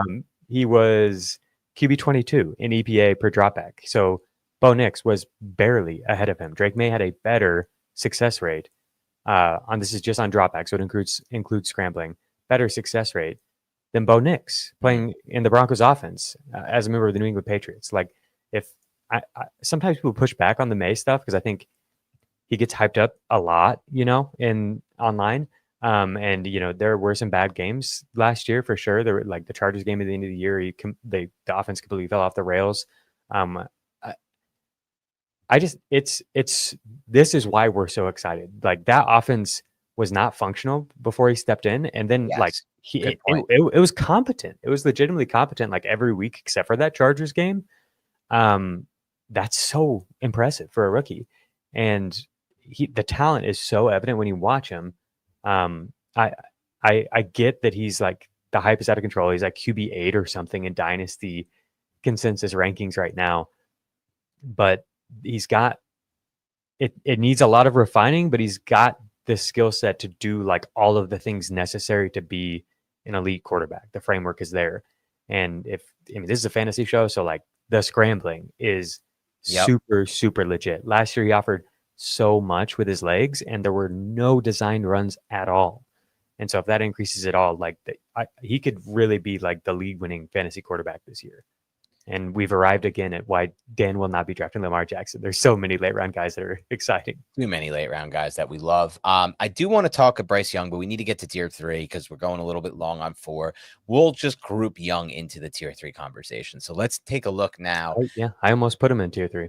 I almost did as well. He was the guy who was closest for me out of actually, I think I might actually have him in tier 3. I can't remember fully. He very well may be in there. So this is your tier 3. This is my tier 3, correct? This is yours. Yeah. Yes. So here we go. We've got Rodgers, the controversial one. We've got Tua, who, having conversation with you earlier on this pod, I feel like if I did this over again, I would move Tua down, I guess, into that 4th tier. Though the 4th tier, I like my grouping there. It's kind of young guys with the exception of Kyler, but maybe it's fair to put Tua with Kyler there. And I think I would. I thought Tua was more accurate. And I looked at your charts and he was. So like that was kind of why I put him up there. But like I do kind of think you talked me into it with the idea of like, did teams just kind of figure out the McDaniel offense and say to themselves, well, why the heck are we giving the Dolphins that kind of space for those like in-breaking routes in the middle of the field and the deep post, when we could just take that away and force Tua to process faster and process full field? And can he do anything? And he's so limited athletically that I wish if I could do this over, I would have knocked Tua down. So I want to start by saying that maybe I could have traded Bryce Young for him or just kept it as is. But outside of that, I feel pretty confident about what these guys represent for me in tier 3. And it's all guys who I think have some flaws that hold them back from tier 2. Trevor Lawrence, I was excited going through your data. He was a lot more accurate than I thought he would be from watching from just my memory of last season. I've always loved his physical tool set. I've always felt like he should be great. I loved him as a prospect and just never been there, but he wasn't as bad last year as I thought or as I remembered. And that gives me a lot of hope going into this year, Jacob, pairing him with Liam Cohen, giving him Travis Hunter. My big drawback for Lawrence will be what it always has been. Do I trust that Jaguars offensive line? I think we could be looking at bottom 3 to bottom 5 there, just like the Seahawks. So that scares me. Jordan Love is a guy who confuses the hell out of me, Jacob. There are moments where I watch Love and I'm like, this dude is tier 1 basically, or tier 2. And there's moments where I'm the opposite. Geno is a similar player to me. Moments, we talked about him yesterday. I mean, when he's not pressured, he's one of the best quarterbacks in the NFL. When he's pressured, he's not great. Rodgers, we discussed already in Tua. So these are kind of all guys who are a little bit flawed for me. Yeah, it's a really interesting group. I think my tier 3 might make you upset. Some of the players that you have ahead of them. So can you share my screen, Aaron? I wanted to show something on Trevor here, who we brought up, and then I also wanted to mention on Bryce Young, QB 10 in EPA against pressure last year. That's so insane. And then the accuracy notes were really good. If you do look at those on Twitter, you can go through the Bryce Young trail, and deep throwing was good, short throwing was good. The intermediate area of the field is the problem for Bryce, I think. And I think that there is an evident lack of arm strength, to be just frank about where Bryce is right now. And that's probably always who he's going to be. So I don't know how many examples we have of a guy with that type of arm strength becoming like an elite quarterback, but I think all the other areas of his game are areas he can smooth out and be like near elite level at. So like, that's a great question. Let's go through that process. Because to me, if Bryce reaches his elite level, and that's based on what we saw this last year. So what we saw is a guy who managed the pocket really well in the second half, found a way to navigate it, found a way to create little windows for him, and then just threw with great levels of anticipation. That was always his game at Bama. The guys who have become elite like that, they've been bigger than him, to be quite frank. Phillip Rivers is the most elite when it comes to lacking arm talent, but winning with anticipation. But he was a big dude, Phillip Rivers, and that's not what Bryce Young is. And then I think about like the next level, which is not elite, but it's like well above average, borderline elite in his prime, at least. And this might be a little bit before your time, Jacob. You're younger than me, but you will probably remember the name. And it was before the arm injury, the elbow injury, Chad Pennington. And that is kind of where I could see maybe Young hitting. That's hilarious. Peak. Yeah. But I don't want people to remember the late Pennington, because they may be thinking about like the final years, like that guy who couldn't even throw a football. No, I'm talking the early Pennington, like Jets Pennington. It's fair. It's just Bryce is just such a weird player. That's why I'm laughing about it so much. Is like number one pick, and like this is where we're at. But like I think he could be better than that. But it's that's the reason I brought that up, is because like what's the track record for that? Like where's the comparison for that? Sure. On Trevor here, so I brought up the stat earlier, the percentage of first read throws that were to a target with at least one step of separation. Look at the difference between Dave Canales and Liam Cohen here. Wow. And that rate from Canales basically carried over almost identically. I think it was 60% for Bryce Young last year. I am so excited for Trevor, man. Between Cohen and then all the pieces that they're bringing in. But still, I don't know how much of his film, were you able to get to much of his film? I know that some of the accuracy notes are decent.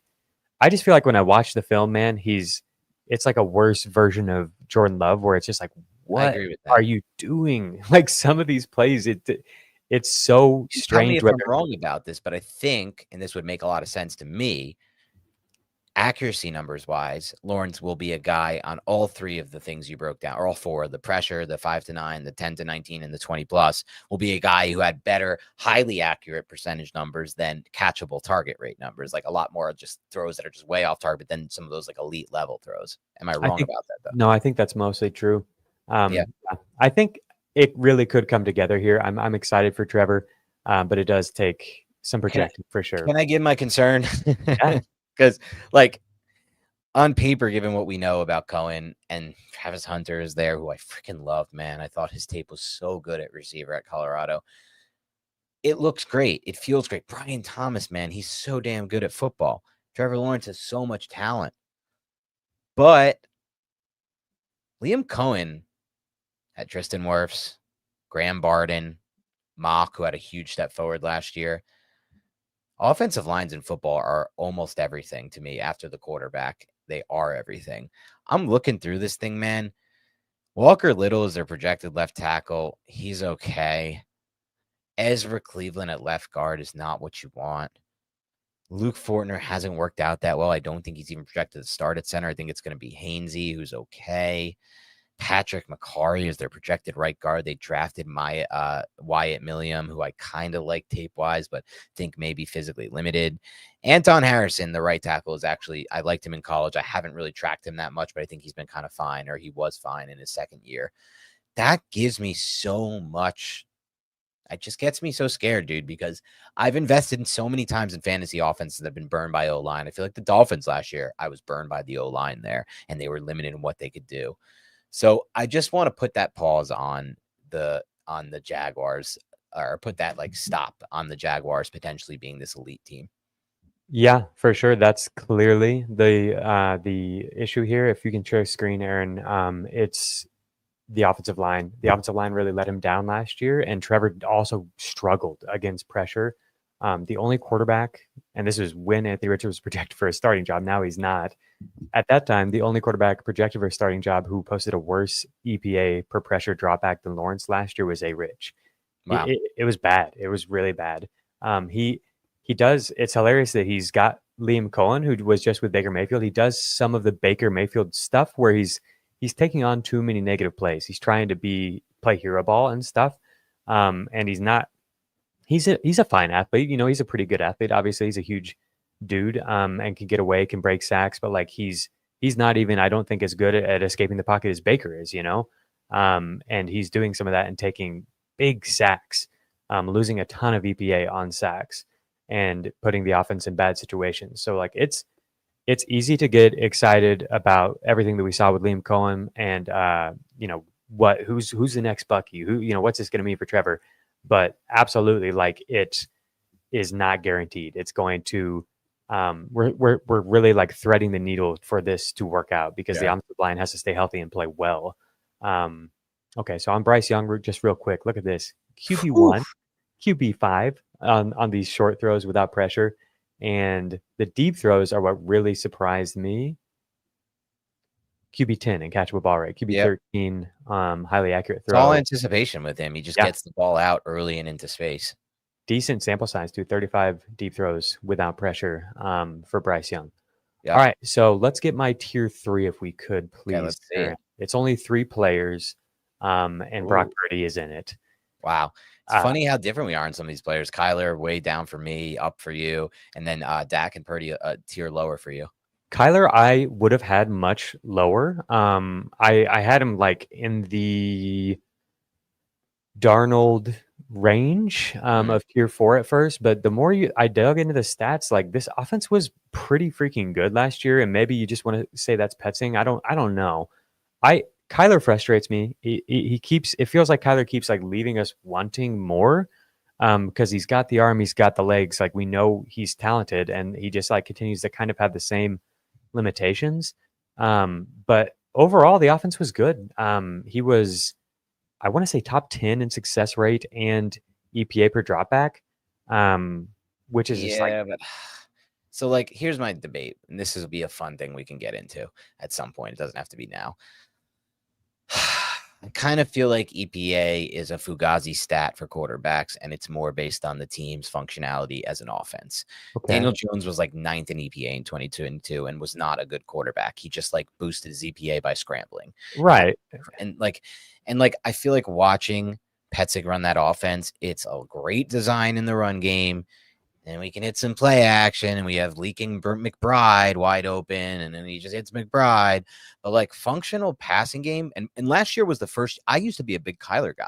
Coming out of the draft, I was like, Giants straight up for this guy. Freaking love it. His arm talent is insane. He made that throw against, I think it was Bama in there, or one of those like SEC games where he steps up into the pocket around the 50 and just drops a dime. He looks awesome. He can throw off platform, make these dime throws.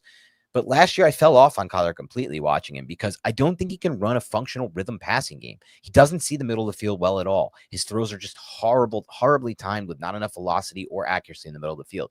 Outside the numbers, he was supposed to at least be good there. He was horrible with Harrison outside the numbers, just horrible. Balls were off target. They were late. They had too much air time. And then in the red zone, he's just not a good processor in the red zone at all. His athleticism can win them some red zone series. He'll run to the edge. He'll take it. They'll run some kind of zone read, and they'll have an advantage in the box, and they'll get the rushing touchdown. And he'll make some good throws in the red zone because he's got great arm talent. But he just doesn't see the field well at all, especially in the red zone. And he's so limited to me. Like when you're not a rhythm passer, I just like, I don't know where you're like the two guys he's in the same tier with here, for example, Dak and Purdy are two of the best processors in the whole game, which is why I like them so much. And then I'm pairing him with a guy like Kyler, who's like all physical tools, despite not really having all of the physical tools, in my mind, at least, because he doesn't drive the ball well on the inbreakers and the outbreakers. Yeah. Okay. So that was a lot of like film evaluation stuff that I think is valid, but the result was honestly fine. Okay. And I don't think that the offense, I don't think it was a good offensive line. And he's got It's fair. rookie wide receivers as wide receiver 1 and no real speed at the wide receiver position or deep threat on the team. And an offense that's running through a tight end. And that, like, for this offense to finish 11th in offensive yards created ahead of the Vikings, ahead of the Rams, ahead of the Chiefs. Fair. I do think like there's something to the fact that it was so functional. And if you look at the accuracy stuff, it was not great, but a lot of it is pretty solid. He was pretty solid against pressure. I would try to be more objective about it because Kyler does irritate me too. And each year it feels like we should be getting more. But it's just like, well, then who is Petzing just like a top 5 offensive coordinator or something? Because I get what you're saying about EPA, but it's not like we're talking about Kyle Shanahan here. Like, Sure. It's not. I think it's valid to use EPA when it comes to a neutral type of situation, which is I thought basically what Arizona's offense was, and that's why I landed there with Kyler. That's why I'm not like bringing up that Tua was QB5 in EPA. Right. And that's fair. I get it. Maybe it's just the eye test is letting me down here, right? Like maybe it's the actual production is there. And part of that is because defenses are finding it hard to scheme against Kyler because he does offer some things that they're not seeing on a week-to-week basis from a schematic standpoint that you have to adjust to, right? Like he can get to the edge and run. He can run up the middle. He can bootleg out. He can make throws from all platforms. And that does help. I tend to have a bias and overrate rhythmic passing and being able to run a rhythmic pass game. It's why you'll probably see some of these quarterbacks higher for me. But I just believe that's the most repeatable way to win in football, like to have a drop back pass game that you can trust timing wise. And I don't see that with Kyler. And I was just super disappointed in what happened to Marvin Harrison last year. A lot of people will put the blame on Petzing for Harrison's bad year. Yeah, he probably didn't use him in the slot as much as he should have. Probably didn't design enough free releases from bunch formations where he gets him in a tight split instead of having him on the outside. But Marvin Harrison won on the outside over and over and over again at Ohio State. And even Kyle McCord got him the football better than Kyler Murray got him football. Seriously, on the outside. And I felt like the ball traveled there better to Harrison in his last year at Ohio State with McCord. So I just I can't watch it aesthetically and just get on board with it. I have a problem. That's fair. Yeah. I mean, I feel basically the same way. You ready to take a break? Yeah, let's take a break and then get back into some more quarterbacks. Get ready. Wait a second. I thought we were going tubing. All 3 Sonic the Hedgehog movies and Knuckles are now streaming on Paramount Plus. And everyone loves it. Every adventure, Just try to keep up. every face-off, This ends now. and every moment that will have you saying, Where have you been? My entire life! It's showtime. all 3 Sonic the Hedgehog movies and the entire Sonic universe are now streaming on Paramount Plus. All Yeah, right. I think the eye test is really tough, man. And I think it's there's no like I've said several times, I'm trying to be objective about this or eliminate bias, but there's no way to. And like just having Kyler in the same tier here as Purdy is hilarious because on the opposite end of this, Purdy has so many stats that suggest he should be in tier 2. And that's where you have him. And I think where he's QB 14 for me, which feels way, way too low. I have him ranked higher, and I still don't have him ranked as high as I want to. Yeah, I'm very curious to hear where you've got him. But then it's the eye test for me. When I watch him, there's so many plays where it's like, man, like, why is this ball not there? Like, why is it just a little bit off? Why is it not, why is the receiver always waiting on the ball? Like, what it feels like there's so much that could be coming through for this offense, even last year with the guys banged up and everything, where it's like he's getting it done. Like he is an above average starter and he can occasionally elevate an offense, but often I feel like he's not elevating the offense. He's just completing the play, which is great, but when I think about if I were starting a team, would I draft Purdy or would I draft these guys if it was just a 1-year deal? I think everyone in tier 2 I would take over him. But that's basically where I landed. is I went with the eye test, and I don't really feel good about it because so many stats. I can make the case for Purdy in so many ways to put him in tier 2. Yeah, I mean, we're going to talk tier 2 as well, but if you can do me a favor, just get up the numbers you have on Purdy, just so the listeners can see just how damn good he was, because my case for Purdy is a little bit different than yours. I actually have, and we can talk about your stats. You can get them up for now and then we'll talk about it, but I want to make my case first. I actually love the eye test for Purdy for me. When I watch Purdy, I see a guy who sees the field pre to post snap better than almost any quarterback in the NFL. I see a guy who understands spatial awareness at an insane level. The anticipation he throws with at times, it is elite level anticipation. And to me, that's the difference between him. He doesn't have great physical tools. We all know that. He's a better runner than given credit for. But I think he manages and manipulates a pocket well. And most importantly, I think he throws outbreaking routes better than almost any quarterback. And I think he sees the field insanely well. And that wasn't even as evident last year. Last year was the worst year of his professional career. Guess what happened last year? He lost Christian McCaffrey, Brandon Ayuk, Deebo Samuel got hurt, Kittle missed 2 games, and Trent Williams got hurt. And he still has the numbers that you're about to put up on the screen when it comes to ball placement and accuracy and data under pressure. Like, to me, like watching him 2 years ago, what shocked me the most was when Wink Martindale got a chance to match up against him in week 4 or 3 of the 2023 season, Giants coordinator at the time. I was like, this is it for Purdy, right? Like, Wink Martindale's the type of guy that will destroy a player like Purdy. He's small quarterback. He's not super athletic. He's going to put everyone around the line of scrimmage and pressure him and kill him. And what happened? The Giants got killed with that strategy. You pressure Purdy, he's better. He understands how to beat pressure better than most of these quarterbacks ranked above him in either of our tiers, and certainly the ones ranked after. So I don't personally feel like there's that many solutions to stopping Purdy. I agree with you. Thinking of it holistically, when you think about it, like, would you take Purdy over this guy to start a franchise? It's tough to say him over some of these other guys because you think, oh, is it just happening because of Shanahan? But then on the flip side of that, I've watched a lot of these Shanahan quarterbacks, man. Garoppolo, who I think is one of the most overrated quarterbacks of all time and was just a pure Shanahan product. Beathard, all these guys who like did okay with Shanahan. Purdy has taken it to a whole different level to me. Not as much last year with all the injuries, but in the 2 years before that. Yeah, we have to stop with the Shanahan just like acting like Purdy's just the guy, because he's clearly elevating. And that's why I did put him in this tier where it's like he is elevating an offense. The easiest way, I just got 2 stats on that. So his average depth of target was 8.6 yards, which tied with Justin Herbert for QB9 last year. Not bad. Yeah, so he's throwing the ball down the field, and then only 43% of his yards came after the catch, which is down from 49% across his first 2 seasons, and is one of the 5 lowest numbers in the NFL in terms of the percentage of yards that came after the catch. So this is not just Kyle Shanahan design offense, yak merchant guy. Get that out of your head. And now we could like look at some of these numbers here in terms of the accuracy. So I think what is my problem when watching him is just an arm talent thing. I think, and I think it's borne out in the data here where the catchable ball rate is good. The highly accurate throw rate is not. And that, for some reason, I'm stuck on this like sensationalism thing where it's like just a perfect throw from Geno, and that just sticks with me. Whereas like the throws that aren't quite there, where it's like that could have been a touchdown. It was with Purdy, stick with me. So here we've got burst pressure, QB8 out of 42 qualifiers in terms of catchable ball rate, QB 29 in highly accurate throw rate when targeting an open receiver out of 42 qualifiers. If you look at short throws, it's all green. But again, the catchable ball is better than the highly accurate. Look back to the short throws real quick. Go back to that because something stood out to me there. Just scroll up a little if you can.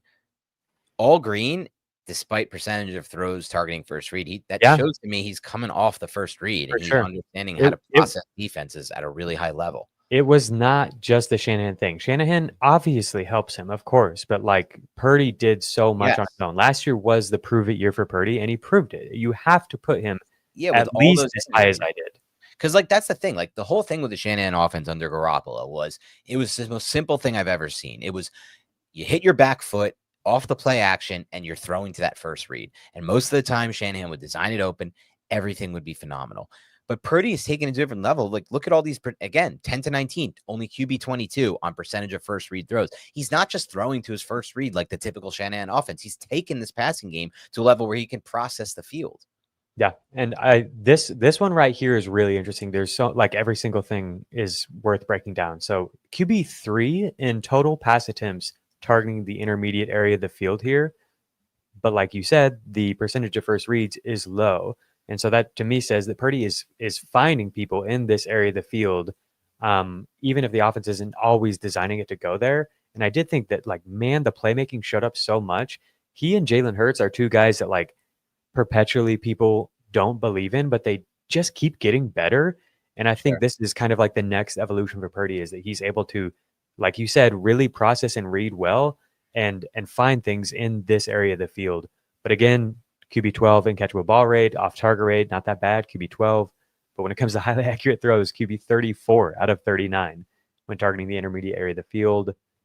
Deep throws, QB4 in catchable ball rate, QB21 in highly accurate throw rate.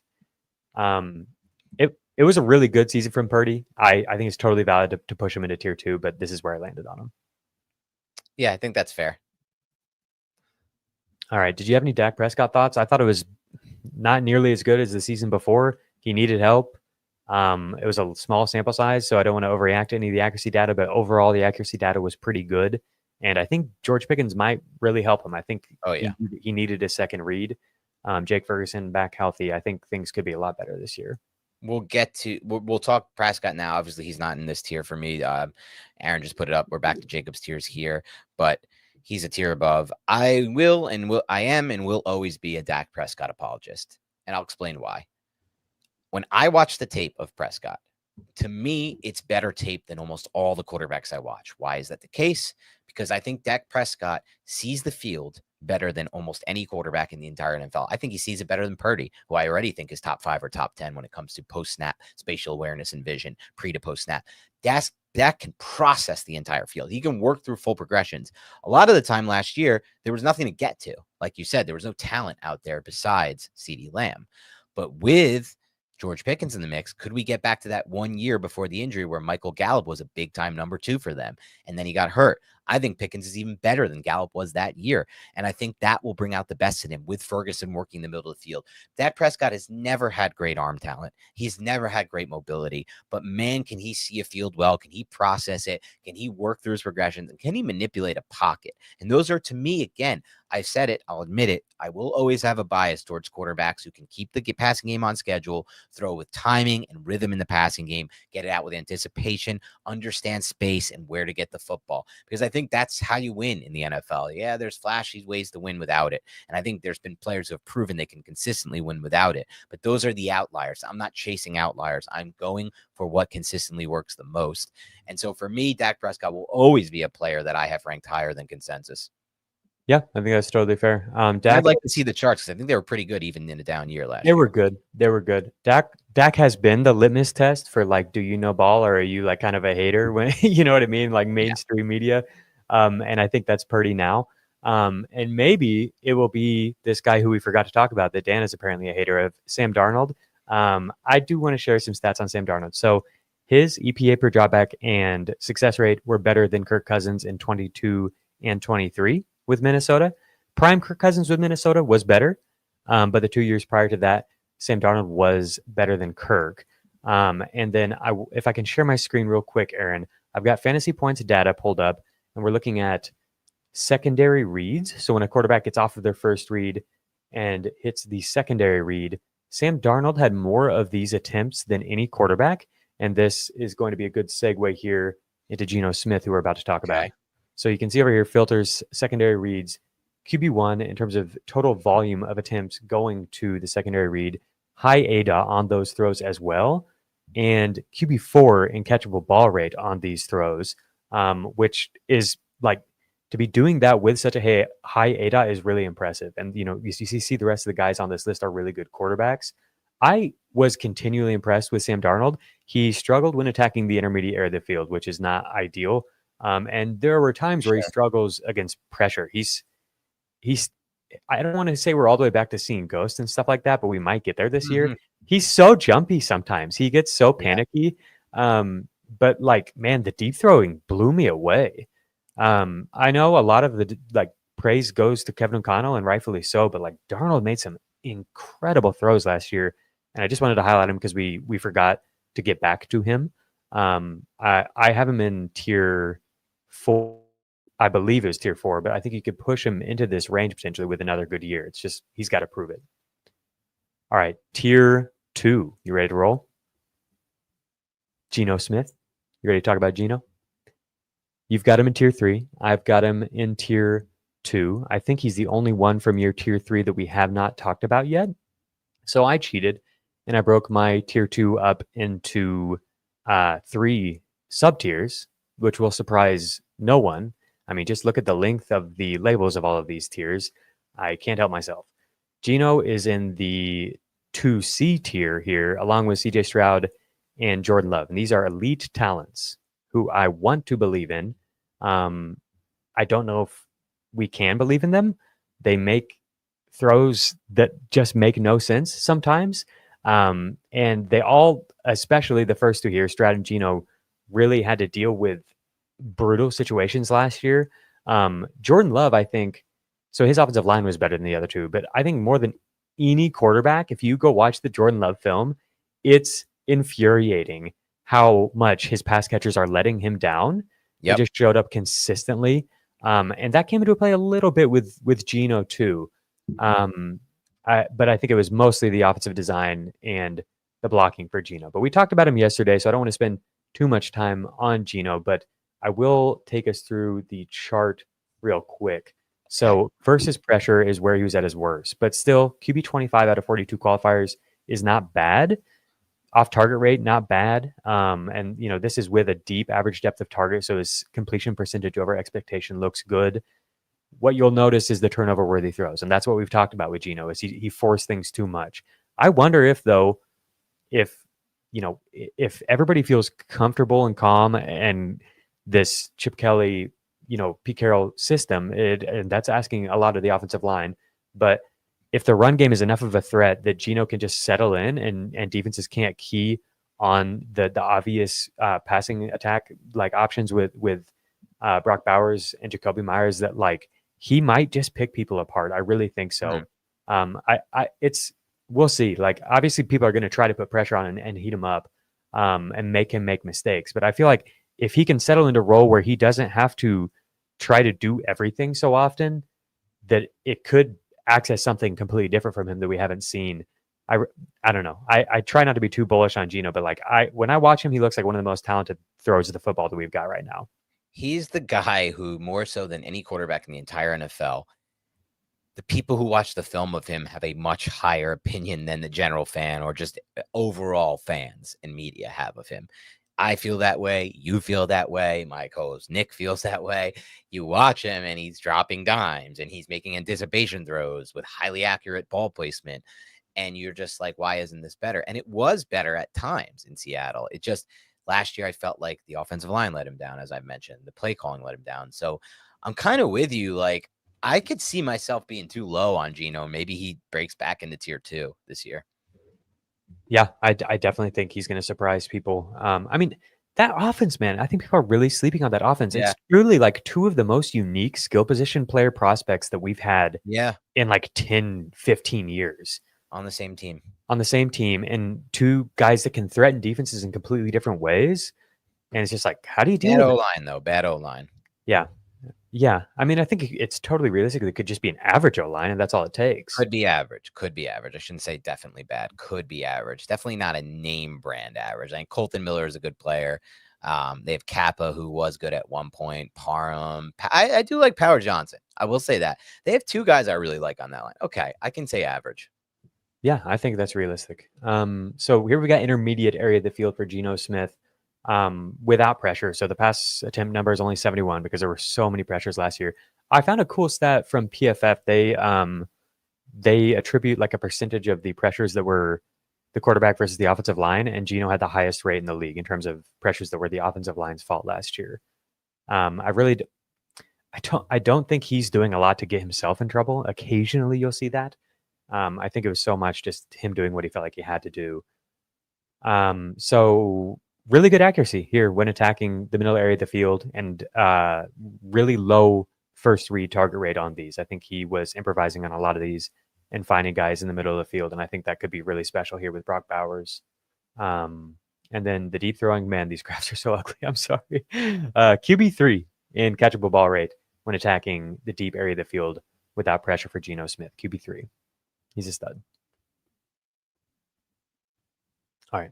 You're muted, Dan. Let's get back to our tiers. I think we're ready to move on to tier 2. Just to reiterate real quick, we're actually going to take a quick break and then get back into the tiers. But just to reiterate real quick, I've seen a few comments asking the question.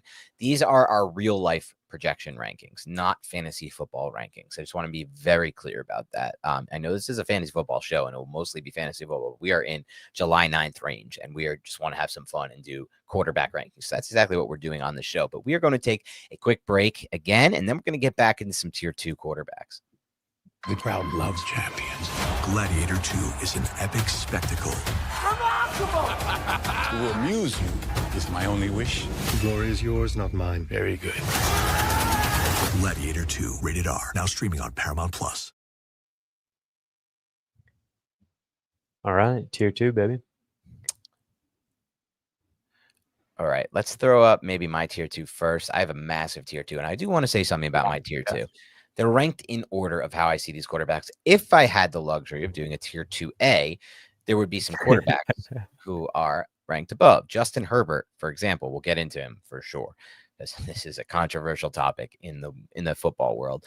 I am much higher than anyone on Herbert. I know Jacob's right there with me. The tape watchers love Herbert. People who watch football for wins don't like Herbert. I get it. Same thing happened to Stafford his beginning of his career. But I had Herbert teetering in my tier 1. At the last second, I took him out because I think the 4 separate themselves. But if I had a tier 1A or tier 2A that was above tier 2, it would be Herbert, it would be Jaden Daniels, and it would be Stafford. So I just want to make that clear. But as it stands, I have Herbert ranked first in my tier 2, so 5th overall, then Stafford, then Jaden Daniels, then Jalen Hurts, then Dak Prescott, then Jared Goff, then Brock Purdy, then Baker Mayfield, who I believe is the most underrated quarterback in the NFL right now. And we'll talk about him a little bit later. And then CJ Stroud. We're really similar here. This is so interesting to me because this second tier is a mess. I think it's really hard. But people have been asking this question a lot this offseason is like, who's next after the clear top 4, you know? And I think you take that in so many different directions. But like, I've got my tier A is Herbert and Jaden. Okay. The only difference was you had Stafford if you were to do it that way. I have Stafford in the next one. And I'm really high on Baker, which I'm glad to see you've got him in tier 2. I think he absolutely belongs. And then Goff, I feel like is very easy to be bored of and kind of sleep on. And especially when I heard what your process was for like how you think it might end up, I was wondering if maybe he would be kind of lower because, you know, there's the Frank Ragnow concerns and you know, Ben Johnson leaving and all this, you know, like I wanted to put him lower, but I still think they've. I think you got to give him respect at this point. Yeah. And then the last thing is CJ Stroud. I really thought I was going out on a limb to put him in tier 2 here. And so I'm glad to see that you've got him there as well. The only bottom difference of my tier 2 though. Yeah. Well, for sure. The only difference is Love and Purdy and Dak. You've got Purdy and Dak up and Love down. Lower. Okay, yeah. Cool. Let's talk about Stroud. Yeah. So Stroud to me, very interesting prospect as we move forward to 2025. As I've read, the plan is to move. They brought in somebody from the Patriots hierarchy or from the Patriots lore. The plan is to move outside of what worked for them 2 years ago, didn't work for them last year, outside zone, to a more power gap scheme in the run game. Through that, I assume they'll be able to work more play action effectively. All of these things feel good on paper. The problem for me with Stroud is he was not good under pressure last year, and I don't know if I trust that offensive line to improve in any capable way. They busted with their first-round pick a couple of years ago at guard. I'm forgetting the kid out of A&M who they traded to the Eagles this offseason. That asset is done and torched. They traded away Tunsil. He wasn't working out. He was getting a lot of penalties. He's still light years ahead of anything they're going to have at tackle this year, at left tackle, protecting CJ's blind side. With a bad O-line, I do like the weapons they drafted. Again, I like Christian Kirk as well, and Jaden Higgins and Noel. Love them both, especially Noel. Do I trust that this not to be a Bears situation like last year where the O-line just debilitates everything? I'm not certain. And I don't think Joe Mixon fits the new run blocking scheme. I loved Mixon last year in fantasy because I love this fit in the run scheme. I think Chubb might fit it a little bit better, but I'm not sure what Chubb has left. So if that offense is not functioning at a high level, it's going to detract Stroud from being able to reach his ceiling. Talent-wise, I love Stroud. I'd put him even higher in tier 2. Great arm talent. Ball placement can be elite at times. Okay, mobility-wise, then he can be better with pocket manipulation, but I love arm talent. I just don't know if I trust him under pressure, and I just don't know if I trust where this offense is moving on the offensive line. You're muted, I think, Jacob. Yeah, it's all about the arm talent and the pocket navigation and the feel for space. Okay. So it's like this is a tough one for me more than any other, where like I can't quantify it in a way that makes sense for him to be in this range. Sure. There's not anything from last year. But like when I watched a bunch of Stroud film last night, and I went back and watched the playoff games as well, and in addition to all the cut-ups online, and it's just like I didn't feel like he was any different of a player, really. I feel like I feel like there's stuff that did in year one that showed up. Like he has misses here and there. Times the accuracy isn't consistent. And that was there again, especially as the year went on and he got more and more uncomfortable. But to me, when I was watching it and thinking about the data as well, basically where I came to that allowed me to rationalize putting where I did is I compared him to Patrick Mahomes, which is a ridiculous thing to do because has had playoff success. But to me, it was like, is there any difference between him and Mahomes in terms of the faith that I'm willing to afford them just based off of watching them play the game and the results data-wise that don't match up with it? And I think all the same reasons that Mahomes, we'll get to the data, it's terrible. All the reasons that Mahomes' data was bad, you can say the same thing for Stroud. Like it was just uncomfortability that was so obvious when you watched him play, and it just compounded as the year went on. So I don't have a whole lot to add. We can go through the data if you want, and it'll be a bunch of QB 30-ish finishes. Right. But I think it's mostly just a leap of faith. I hope that Stroud, had a good relaxing offseason and is ready to go, because this guy's so talented. Like I think his feel for space is as good as about anyone other than Mahomes and Burrow. Interesting. Which is insane for someone at this age. Are you talking post-snap spatial awareness? Yeah. Okay. I don't know if I'd put him in that tier personally. I think a lot of what he did as a rookie was impressive, but I also think some of that was defined from that Slowick offense, taking a lot of the Shanahan in-breakers that are defined by the play-action passing game, and he kind of snaps it off. I think Herbert is a much better processor personally. I kind of feel like Lamar at this point is a better processor.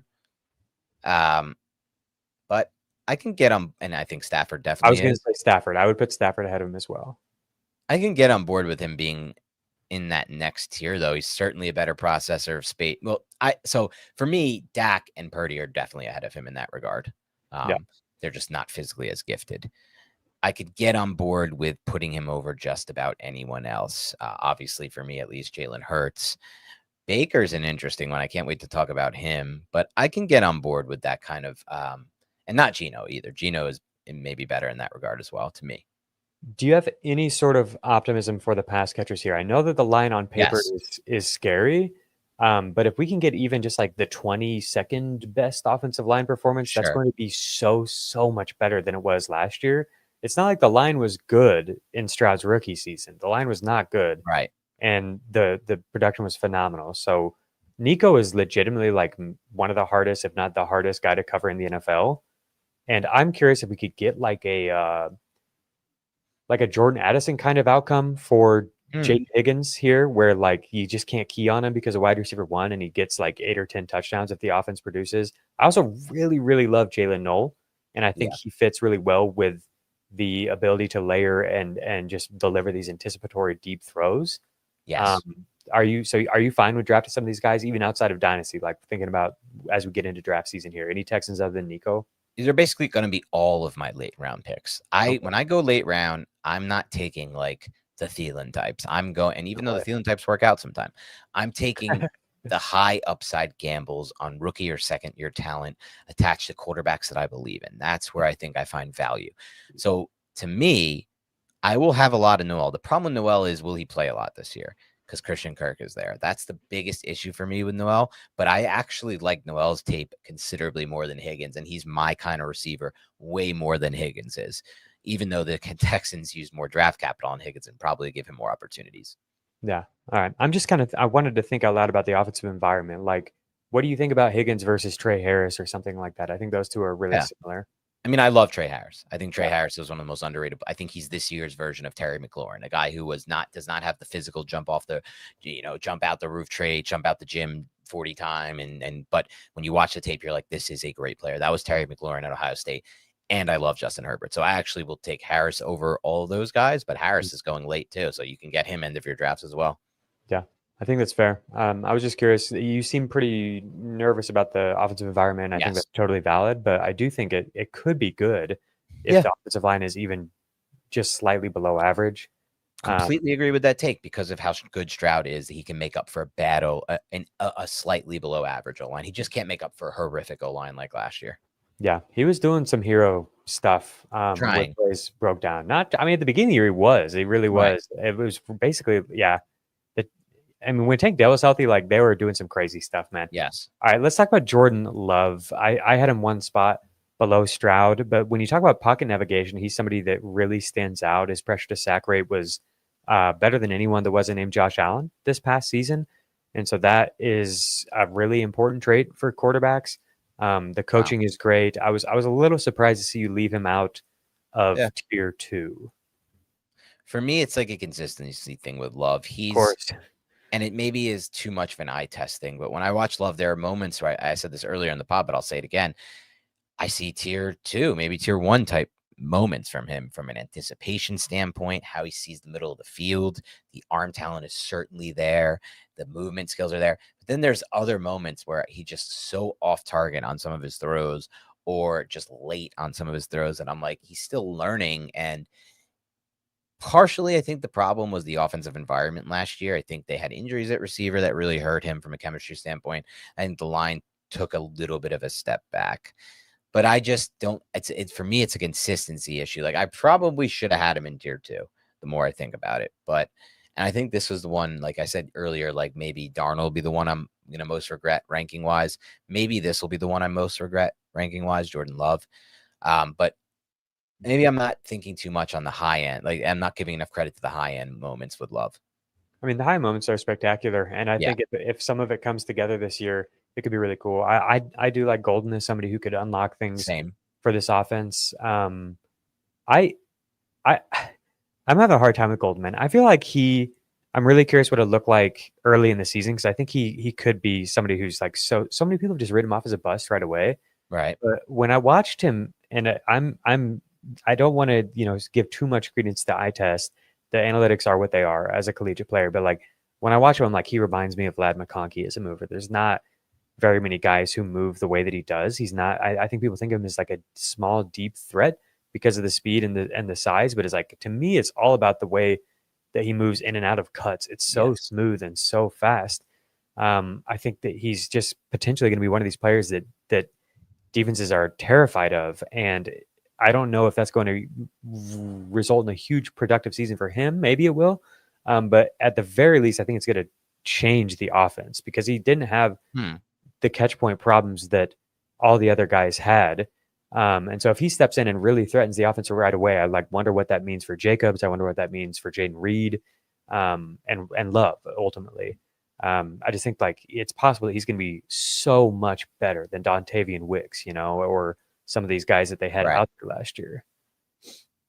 Yeah. I feel like when it comes to Love, I've now made decisions. This will be the ranking I regret the most after the season. All right. Baker Mayfield next up. Yeah, so this is the one. Like Baker Mayfield for me, it's been a long process for me with Baker. I used to not be a believer. I used to not like him much at all. Then I have to just adjust to what I see. And I went back and watched every single snap that you put up there of him because the numbers were outstanding, just truly outstanding. Pocket navigation, avoiding sacks, the way he manipulates pockets, and you see it then all on the tape. And like the ball placements there, some of these like insane level throws too. Really across the board, Baker was a phenomenal quarterback last year, not getting the credit for it. And even for me, I'm ranking him kind of low, I guess, but like I can't put him over Goff, Purdy for me, and Dak for sure. Those are just, and then Jalen Hurts, I just have to give it to him because he comes up big in big moments. Though again, like what Jalen Hurts to me, like I struggle a lot with Hurts. Even ranking him this high for me is tough because like I just don't see it at all with him. Like, and we'll get to him because I was shocked to see how bad his ball placement was on the deep throws based on my memory of it, especially when you just consider like, well, we'll get to that. I don't need to tip it off now. But like when it comes to Baker, I really think he's the most improved quarterback in the NFL by far. And quite frankly, he's better. He was better last year than where I have him ranked right now. Yep. So I did the rankings for where I would have placed them just based off of their film and data for last year, and I had him at QB5. I mean, he threw 41 touchdowns. Here's the list of quarterbacks who have thrown 40-plus touchdowns. It's Peyton Manning, Tom Brady, Patrick Mahomes, Dan Marino, Aaron Rodgers, Drew Brees, Joe Burrow, Lamar Jackson, Matthew Stafford, Kurt Warner, and Baker Mayfield. All Hall of Famers. Truly, like, yeah. Burrow and Lamar, who will probably be Hall of Famers. It was such a good year. He was QB2 in success rate. And so this isn't who he's been. Like he really, and this is a testament to Liam Cohen and everybody involved, and maybe is a great sign for Trevor. We'll see. But like Baker has really, really evolved, like you said. And the fact that he was able to he was the guy who was able to keep this offense on track, this just machine of an offensive efficiency, was so cool to see because I wouldn't have believed it even just last year because of the amount of his propensity for taking on negative plays, which he still did at times last year. He's still Baker. He still thinks that he's, the best quarterback in the freaking world. Like he really does. And he makes these hero plays sometimes that are extremely fun in terms of the scrambling and the improvising and everything. But sometimes those get him in trouble too. And so we'll see this next year. Looks like Tristan Wirfs is not going to start the season at left tackle, and that's a huge loss because the pressure rates were really low in Tampa Bay last year. We don't really know what the offense will look like with Liam Cohen leaving, so that just adds another unknown to the equation, and it's possible that we get back to old, bad Baker or whatever. But just in terms of what he did last year, I think it's crazy that he's never in the top 10 or even 12 of. I looked at a few of the people who I respect have done similar types of lists like this. And I referenced just to make sure I wasn't way off on anything after I finished mine. And he was one who stood out as like the biggest discrepancy is like no one puts him in the top 12 range. And I don't really get it. He was great versus pressure. He created so much on his own and he was great at attacking all areas of the field. He's become a fantastic processor. He's hilarious. So fun to watch process because you literally see the guy just like like every single thought that's happening in his head is like manifested in his movement and his body. You just see it happening, and it's like it's borne out in all the stats. It's so fun. His time to throw when targeting his first read was the fastest it's ever been, and his catchable ball rate on those throws was the highest. His off-target rate was the lowest. So that was something I wanted to bring up too, is that like the system clearly helped him. I hope that this is a Trevor Lawrence stat because that's been a problem for Lawrence, just not being on target on throws that should be easy. And that had been a problem for Baker at times back into his career before Tampa. But he really cleaned that up. He was really, really sharp and accurate on those throws and fast with those decisions. And that helped to lower the pressure rates too, is getting that ball out so fast. So I'm glad where did you have him? You ended up at like QB 10 or 11 or something? Yeah. And you know what? I had him above Goff. I had him above Goff, Purdy, not above Dak. So I had him, let's see, 5, 6, 7, 8. I had him 10. Then I moved him down 2 slots after the Wirfs news because without Wirfs, it's going to be a different version of Baker, unfortunately. You're taking the best tackle in football, essentially, at this point. Maybe Trent Williams or him out of the lineup. It's bad. Yeah. All right. On a sort of similar note, let's just talk about Jared Goff real quick. The offensive line is not going to be as good and we don't know exactly what the system will be. But I do just want to point out that like the one quarterback who had a better success rate than him was Goff. Jared Goff, I ranked the quarterbacks based off how they played last year. I had him at QB7, ahead of Brock Purdy, ahead of Patrick Mahomes. This is during the regular season only. Ahead of Geno Smith, ahead of even Jalen Hurts and Matthew Stafford. And I think that's all backed by data. And I just thought I was so impressed when watching Goff. It's sort of boring, but if you just want to like get better at playing Madden, go watch Jared Goff read. He knows where his outlets are all the time. And like he's been a guy who can be pushed into bad decisions and sacks and negative plays and stuff by pressure, but it wasn't a problem for him last year. He was top 10 in catchable ball rate versus pressure. His EPA when pressured was much better than it's ever been. I just thought it was such a clean and efficient year from him. And so that's why he's in this tier that I called mastering his craft. Obviously Stafford has already been there, but I think him and Baker just showed truly like where they're getting to the point of mastery of like, this is how I win. And this is how I be one of the best quarterbacks. And I've arrived. And it was really, really cool to see that. So I'm glad that you have him this high too, because I think a lot of people just kind of sleep on him because he's boring. You have to respect what he's done. I think with both Goff and Mayfield, yes, there is some level of it's being schemed up for them in really good ways. That's fine, but you still have to deliver the football on time. And I think you said it best with Goff.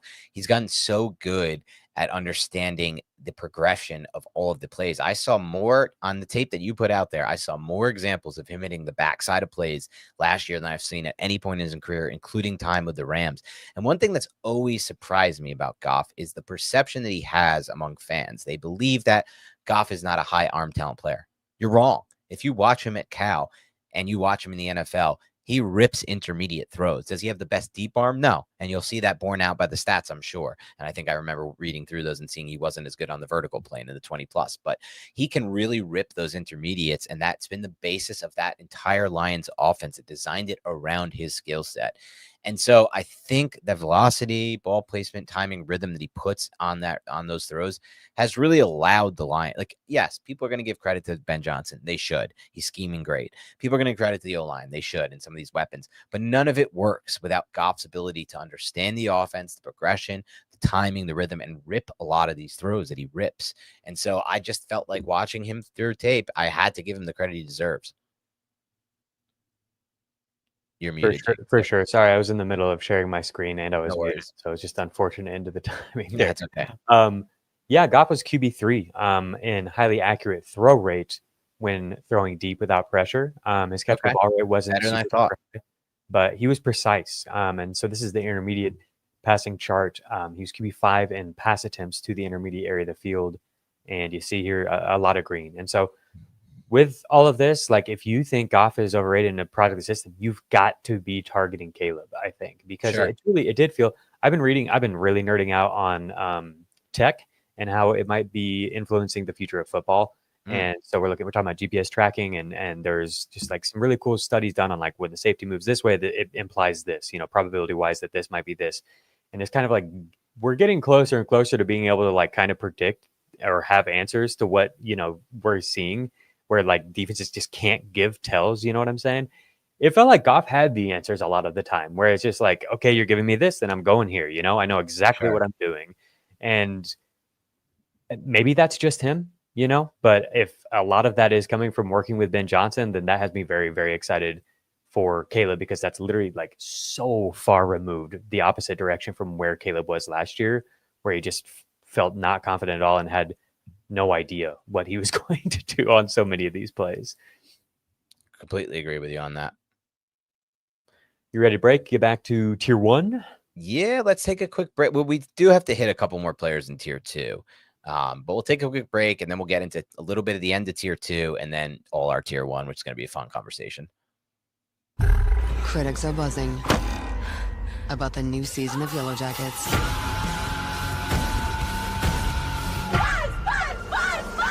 This is not healthy.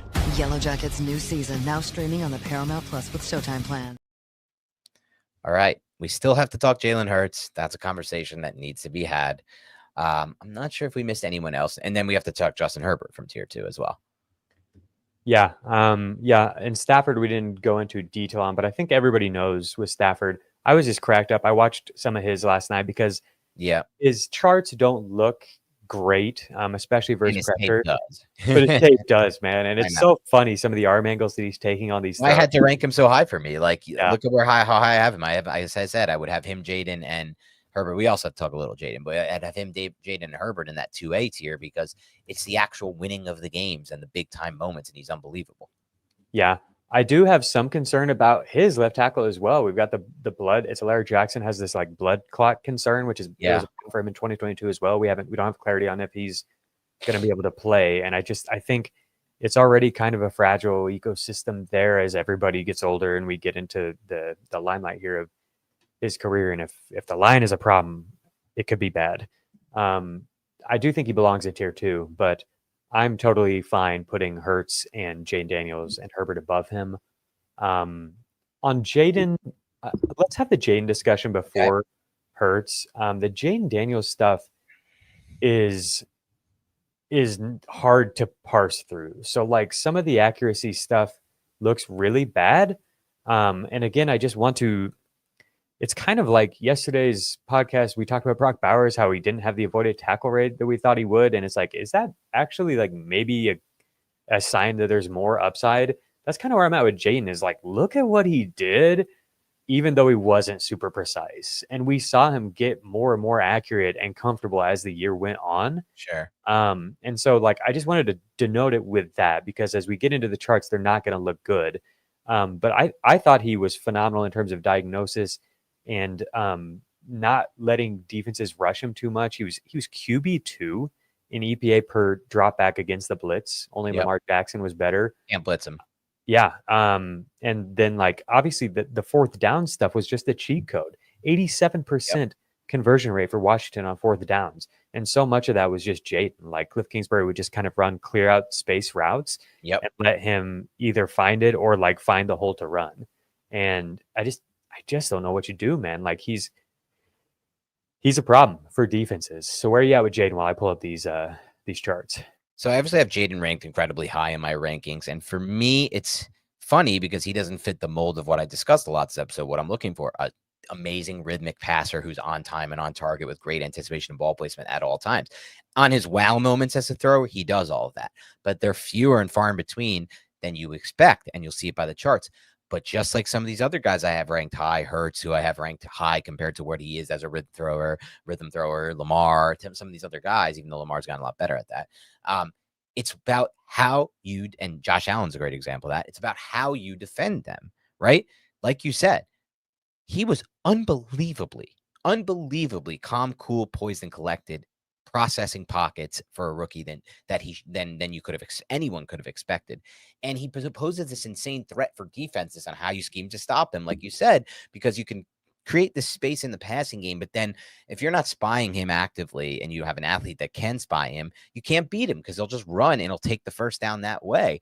And he just created this whole dynamic of how difficult it is to stop him. And one thing that just stands out to me and why I had to make sure I wanted to rank him high, Jacob, is that the Washington Commanders last year entered the season on paper with what I thought would be the 32nd, 31st, or 30th best offensive line on paper. Not a lot of talent there whatsoever. Some really glaring and horrific looking holes on the offensive line. And they hired Bobby Johnson, who was one of the biggest Giants failures in offensive line coaches ever. Out of nowhere last year, their O-line is no problem. It's actually good. Why? I think 90% of that is Jaden Daniels, to be quite frank. I think he makes every offensive line he's ever played with look a lot better because you just have no way to really rush him with integrity. You can't really go up the arc. If you go up the arc, you're wasting athletes there and you're creating these lanes for him. And if you kind of muddle rush him, he's just going to take advantage of that by either breaking to the sideline or just finding a throw and just being so calm and collected in the pocket. So there's no real way to defend him, and every O-line looks better with him as the quarterback. So I think the way he impacts the actual football game, the big-time throws he makes in big moments, the it-factor moments, the way it's so difficult to defend him, that's the reason he's ranked so high. Because looking at some of the accuracy numbers that you're about to show in his charts, he wasn't ultimately that consistently good. Yeah, and the scrambling too. The scrambling was a total cheat code, obviously for fantasy. But like just what we've alluded to, just like if he, he's going to be middle of the pack to the bottom end of the pack on a lot of these accuracy numbers, but it's like if he was like one of the best, most accurate quarterbacks with this scrambling ability, like that's completely broken. That's what we're starting to see with Lamar. I brought up Lamar yesterday that like finally his deep passing accuracy has arrived as middle of the pack. It's been near the bottom this whole time, but like still he's one of the best players in the entire world because of his legs, what he can do with his legs. And so Jaden, during the time that I have the data available dating back to 2000, the only quarterbacks who have more scrambling yards in a season are Justin Fields and Mike Vick. He had more scrambles than any quarterback ever has, 75 scramble attempts last year. So I don't know if that's necessarily sustainable to keep scrambling, Right. but I do think he did a great job of avoiding contact on those. All right, on the accuracy, 55% catchable ball rate on throws versus pressure, QB 24. But overall, EPA, all that looked really good because of his ability to escape the pocket and create with his legs when he was pressured.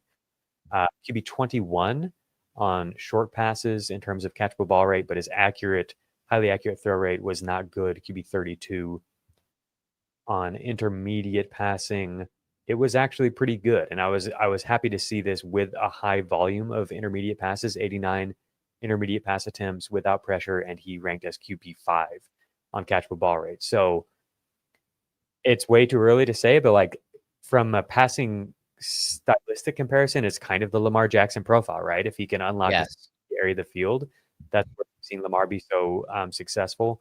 I will say his highly accurate throw rate when targeting an open receiver was low, but that's a relatively small sample size because who was getting open other than Terry McLaurin? True. It's a good point. Maybe that is the career arc. Like what he becomes is the player that Lamar was, and now Lamar's an assassin in the middle field. I will say this, though. Over the last 2 seasons, no quarterback has a lower turnover-worthy rate when throwing the football than Lamar Jackson. He's really changed that, like become an elite of all elite at that level. Jaden is not quite there with some of the throws. Yeah. QB 30 in catchable ball rate on deep throws without pressure for Jaden Daniels. Yeah. All right, you ready to talk about Jalen Hurts? Yeah, it's a tough combo for me. Let's do it. I see it. Right. Actually, you have him in tier 1, it looks like. Yeah, I can't remember if I got him in tier 1 or tier 2. I think it's totally fair after what he did. You know, in tier 1. Yeah. So Jalen Hurts, QB 19 in terms of catchable ball rate versus pressure, but QB 2 in off-target rate versus pressure, QB 9 in turnover-worthy throw rate versus pressure. So he was very good at avoiding negative plays on these throws, and when targeting an open receiver, he was QB 6, QB 2 in highly accurate throw rate and completion percentage over expectation. So really good stuff from Jalen Hurts against pressure. And then, of course, he can use his legs to short passing, QB 4, catchable ball rate on short passes. That is definitely an improvement.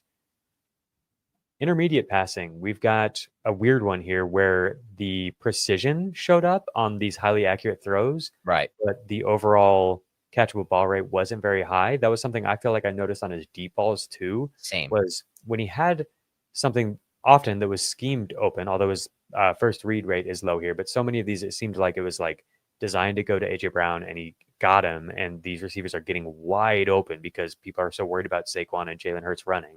Yep. That Hurts was able to put it right on him, and there were some spectacular throws, especially to Devontae Smith in the back of the end zone and everything last year that Jalen deserves credit for. But there also were, if you do watch the film, like there are a lot of misses too, because I remember watching his deep balls and being like, wow, I remember some of these throws, but I don't remember that he made so many amazing throws. And then I saw the data and I was like, that is not what I was expecting. Right. And it made the Eagles people mad for sure. But I think as I went back and rewatched it after seeing the data, it's like, okay, there are definitely some misses here. And then the other thing is the total number of attempts is pretty low just because the Eagles didn't pass very much. Same thing here on this deep throw. It's only 24 attempts on deep throws without pressure, but not good. 46% catchable ball rate on those throws was the 29th out of 33 quarterbacks. Leave this up, by the way, because I think this is where it starts for me. So let me be clear, I still have Hurts ranked really high. I think he was my QB 7 or 8, and that's because of the it factor moments. I believe he plays his best football in big moments in the playoffs. It's also because he's the factor I talked about earlier with players like Jalen Milroe and Josh Allen, who we'll talk about in a bit. It's and Jaden Daniels. How do you defend these guys? He's difficult to defend because he can run. It's a good red zone runner as well. But if you go back to that deep passing chart, I mean, that was really what stood out to me. Like, I thought of him as a player, Jacob, who can't operate a rhythmic passing game to any real level of any kind of consistency, as a player who doesn't really have good accuracy outside the numbers for the whole shots and difficult throws, doesn't really do much well as a passer with the exception of big time throws outside the numbers down the field. And then when I looked at the chart and then watched the film you posted to it, I was shocked because he wasn't really good on deep throws. Like you said, there were some wow moments, but look at this. I mean, he was 9th most in first read targets, and yet highly accurate throw percentage, 31st. Catchable ball rate, 31st. Off target percentage, 29th. Off target percentage, 29th.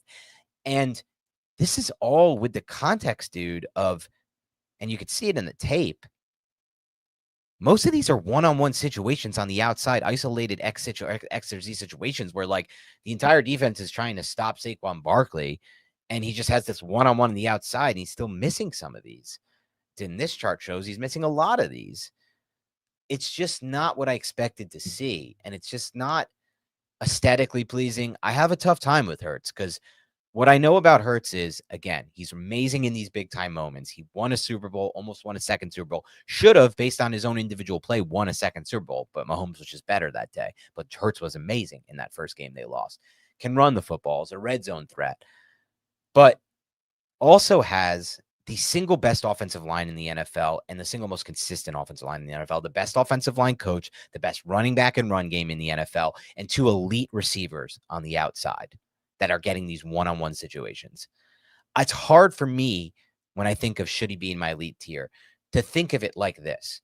If I trade Jalen Hurts for Justin Herbert right now, would the Chargers offense be better? To me, it's a hell no. If I trade Jalen Hurts for Justin Herbert right now, would the Eagles offense be better? Yes, I think so. Yes, I think Justin Herbert would be much better on the Eagles offense. And I could go down the list of a lot of guys that I think would be better in that Eagles offense, to be quite frank. It's hard to say because Hurts just won a Super Bowl, but did he? Or did the Eagles defense just be the by far best down the stretch of any defense in the NFL with the best O-line by far in football and best run game and 2 elite receivers on the outside? Like, it's like the Trent Dilfer thing. Like, Trent Dilfer won a Super Bowl, but he wasn't good. Like, so, like, I can't just be like, Trent Dilfer is better than every quarterback that year. You get it? He won the Super Bowl.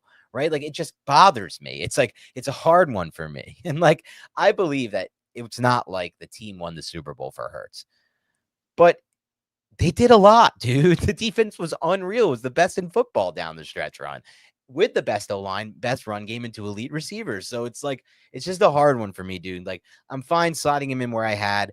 To be honest, Jacob, I'm happy with myself for putting him all the way up there at 8. I think I have him, or even 7, because I was worried I'd have him at like 10 or 11, and I was okay and confident in putting him up there. But he will never be in the mix for top 4 for me, and I will gladly put Justin Herbert above him. All right, so I think a lot of that's fair, but I do think you've gone too far with the Dilfer comparison, and I don't. No, it's not a Dilfer comparison. Let me make that clear. It's just an idea of like, if you win the Super Bowl, you're the best quarterback in the NFL type of thing. I also don't agree that the Eagles would be better with Herbert, and I think I'm about as disagree with that. I think I'm about as big of a Herbert proponent as you're gonna find. I love the guy. Was just absolutely amazed. Are the Eagles better or worse with Jaden Daniels? As I went and watched his film, Daniels is hard to say because like that's my sticking point on why I would disagree on Herbert, is that I think adding the running with Saquon is just so unfair. I do think the Chargers are better with Herbert than they would be with Hurts, but I don't necessarily agree the other way around. Okay. Jaden, it's hard to say. It's hard to say because like so much of what he did was like Cliff Kingsbury catering that offense exactly to what his strengths and everything, you know. Yeah, I don't know on that. So I think Hurts deserves to be where I have him, which is QB5. Okay. In your tier 1, though. In my tier 1. So my tier 1 is I'm fine with these players representing us in a game against the aliens.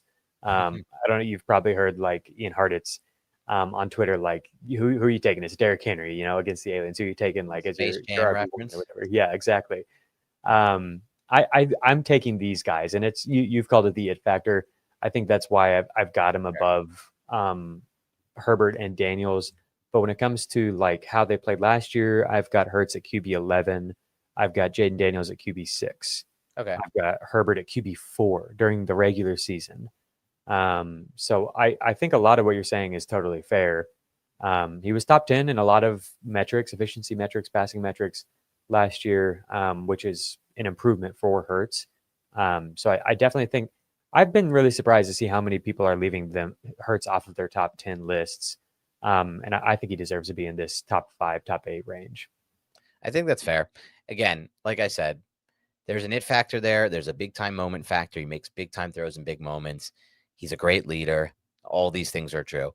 But it's hard for me to just overlook their the roster there and the offensive line coach and just everything that goes into what the Eagles are. It's just very difficult for me, especially when I watch the tape and he just doesn't look that good to me at times at all. So it's just tough. It's tough. I'm trying my hardest to respect what he's done. I am, but I'm also trying to be fair about trying to evaluate these quarterbacks independent of the teams around them.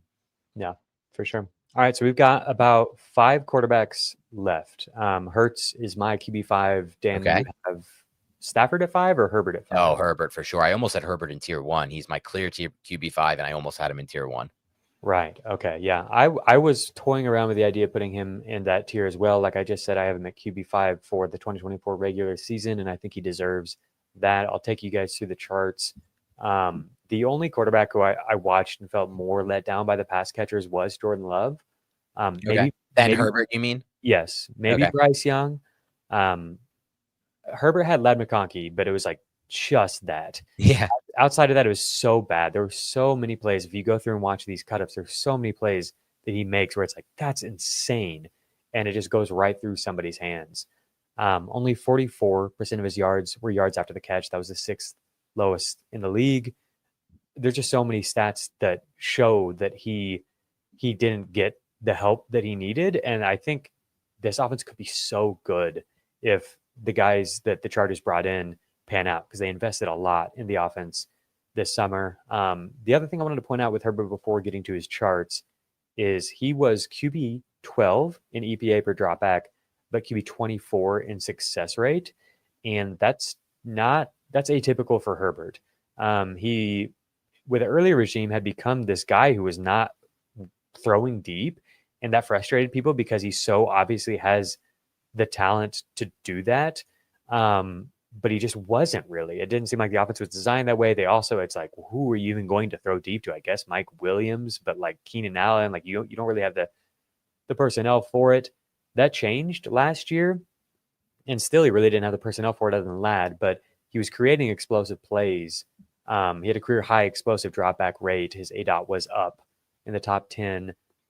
The success rate wasn't up, though. And so I bring that up because I think that we get Amari and Hampton in here. We have an actual functional run game, potentially a good one. I just don't know if I believe enough in the offensive line to push it that far.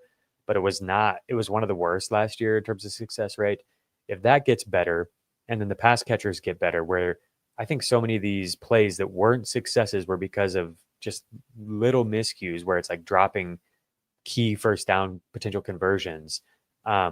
I think all of a sudden you've got a real machine driven by like one of the most capable quarterbacks in the league, and one who can do anything that you really need him to. I don't know if there's anything a defense can do to really prevent Herbert from moving the ball if everything else cooperates. So like we saw him, if you want to watch this, by the way, we saw it fall apart in Houston. If you want to watch it, I did a cut up where I looked at every pressure to drop back against the Texans, and you can watch all of them. And there were a lot. He was pressured on 52% of his dropbacks in that playoff game. Only a small amount, 3 or 4 of those plays was I like, okay, Herbert made a mistake there. So many of them, it was just like unblocked pressure or dropped. Quentin Johnson had so many drops in that game. It was crazy that it was all in one game. It just felt like it kind of encapsulated the whole season, and then it all came crashing down in this just like classic, here we are again, Chargers moment.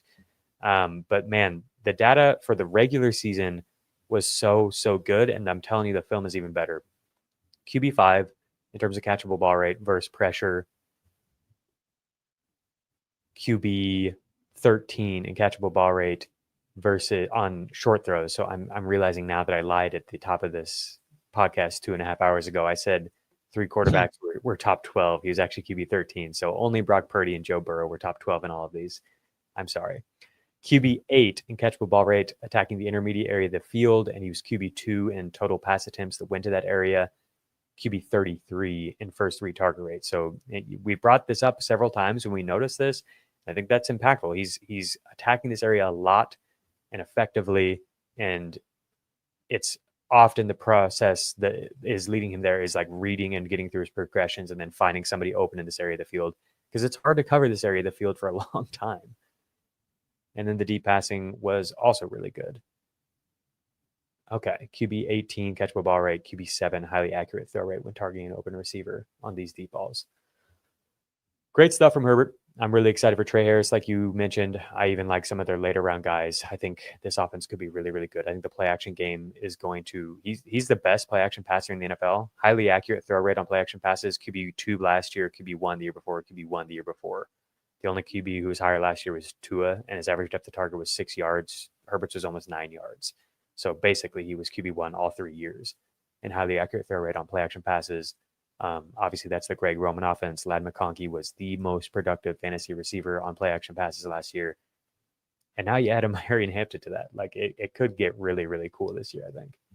Yeah, look, when it comes to Herbert, Jacob, I also have an inherent bias, maybe people say, but I don't think it's biased. I think it's just watching a lot of tape. You could see it in the charts. It's lit up in green across the board. And then it's borne out by the tape. As you mentioned, despite those charts being probably the best we've done of any quarterback. So actually definitely the best we've done of any quarterback so far, besides maybe Purdy, but it looked even better than Purdy across the board. It's the tape that really stands out. And I love that the stats actually back up the tape, because he's despite being green across the board there from an accuracy standpoint and a big playability standpoint, he was low on every single one of those charts when it came to first read target percentage, because that's what I see. When I watched the tape last year, I did big cut-ups of Herbert, Burrow, and a few of these big-name quarterbacks.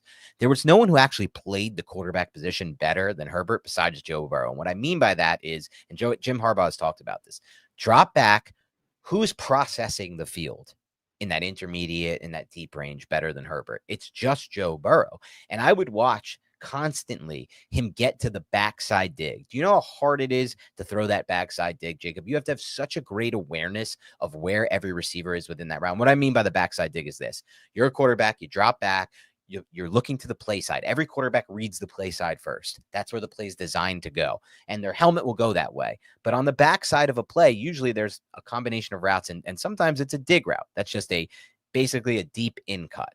And most quarterbacks don't even attempt that throw.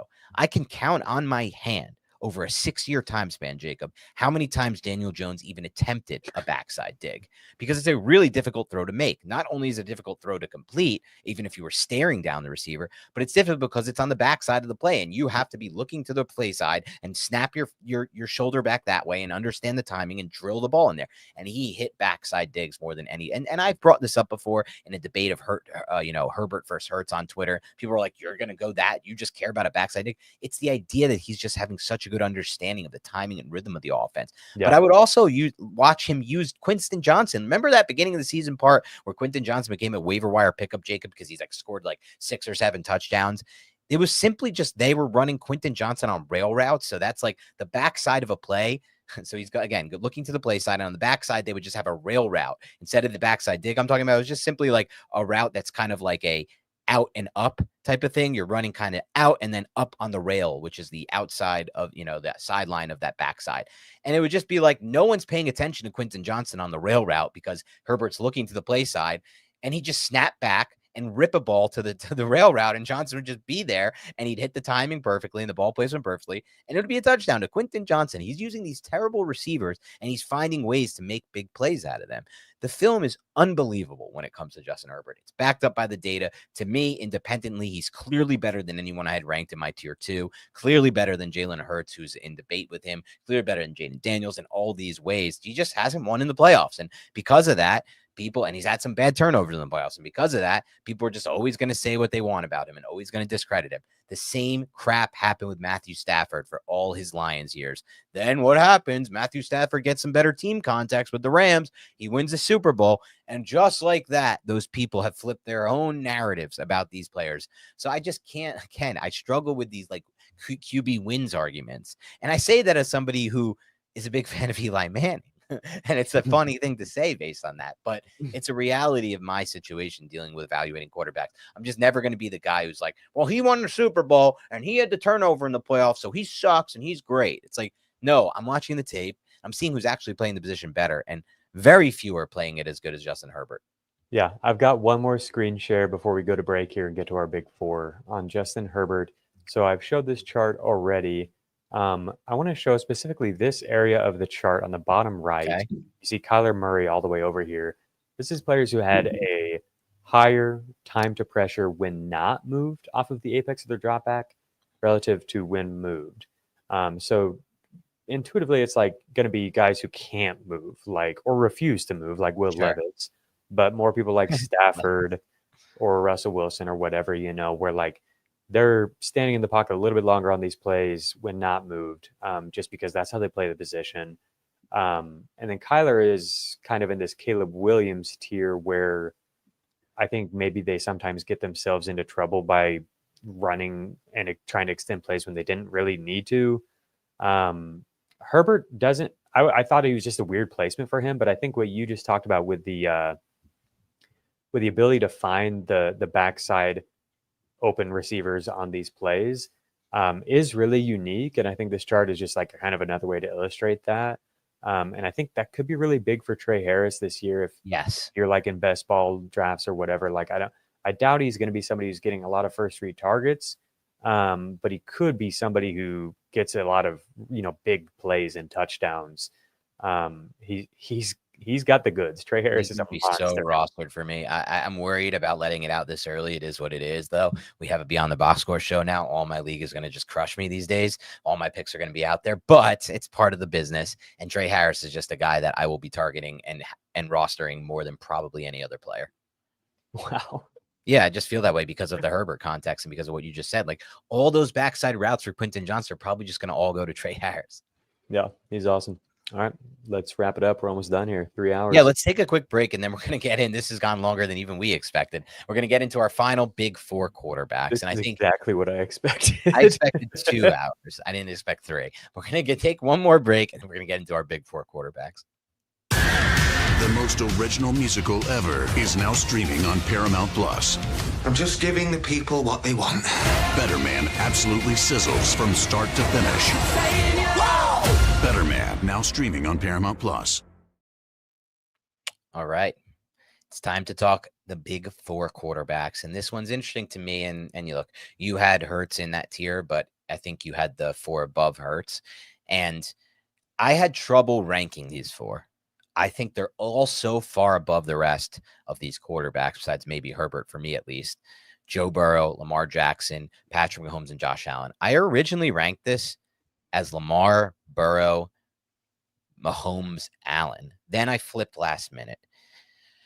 I think I was weighing too much of 2024 when I had my original rankings, and I want to do this thing moving forward and not just look at last year having all of the weight, because it was a bad year, and we'll see it in the charts for Mahomes. And I was surprised, to be honest, Jacob, to see how bad Josh Allen's accuracy numbers were in a lot of spots. Yeah. Flip side for players like Lamar and Burrow. Where do you want to start with these 4, and were your rankings the same for those 4? We both ended up with Burrow in QB4, and it seems like we took kind of similar paths to getting there. I also had Mahomes lower. Like I said, he was outside of my top 10. No, he was QB9 in terms of how he played last year. That's not where I had him ranked going into 25. The it factor, all this stuff, that's so clear with Mahomes. You don't want to bet against them. The circumstances will probably be better. It just right from the get-go, like with him doing that to Rashee Rice on the interception that he threw, like it was just so obvious that it was a cursed year. And still he made it to the Super Bowl. So like, how do you not put him as QB1? Still, one of the best quarterbacks against pressure, even though like some of the, accuracy stuff isn't going to show that. He's just so phenomenal with his legs. There's no one like him.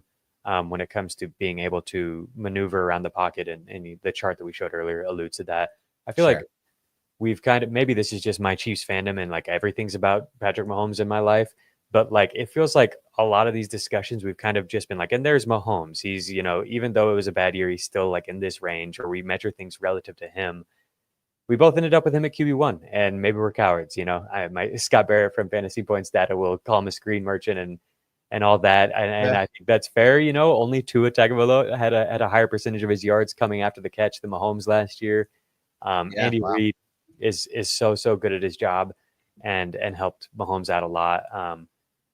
The tape doesn't lie, but I don't. If I'm picking a quarterback to keep the human race alive against the aliens, it's him. Yeah. I don't have much to add on Burrow either. I feel like we covered him a lot in yesterday's podcast. Like it's as good as it gets on the accuracy, just green everywhere, and the pocket navigation just continues to get better. I heard Robert Mays, I'm pretty sure it was Robert Mays and Derek Klassen on the Athletic podcast compare like, what is there anything that we've seen that's like what we saw from Caleb, where it's like, I swear when I watch him that he has legitimately good pocket navigation skills and feel for the pocket, and yet the result is terrible. He takes so many sacks, and they brought up that like Burrow would be the bull case. Like you don't want to just like project that. But Burrow is a weird player in that way, where like he is really, really good in terms of feel for space, but he does still take a lot of sacks.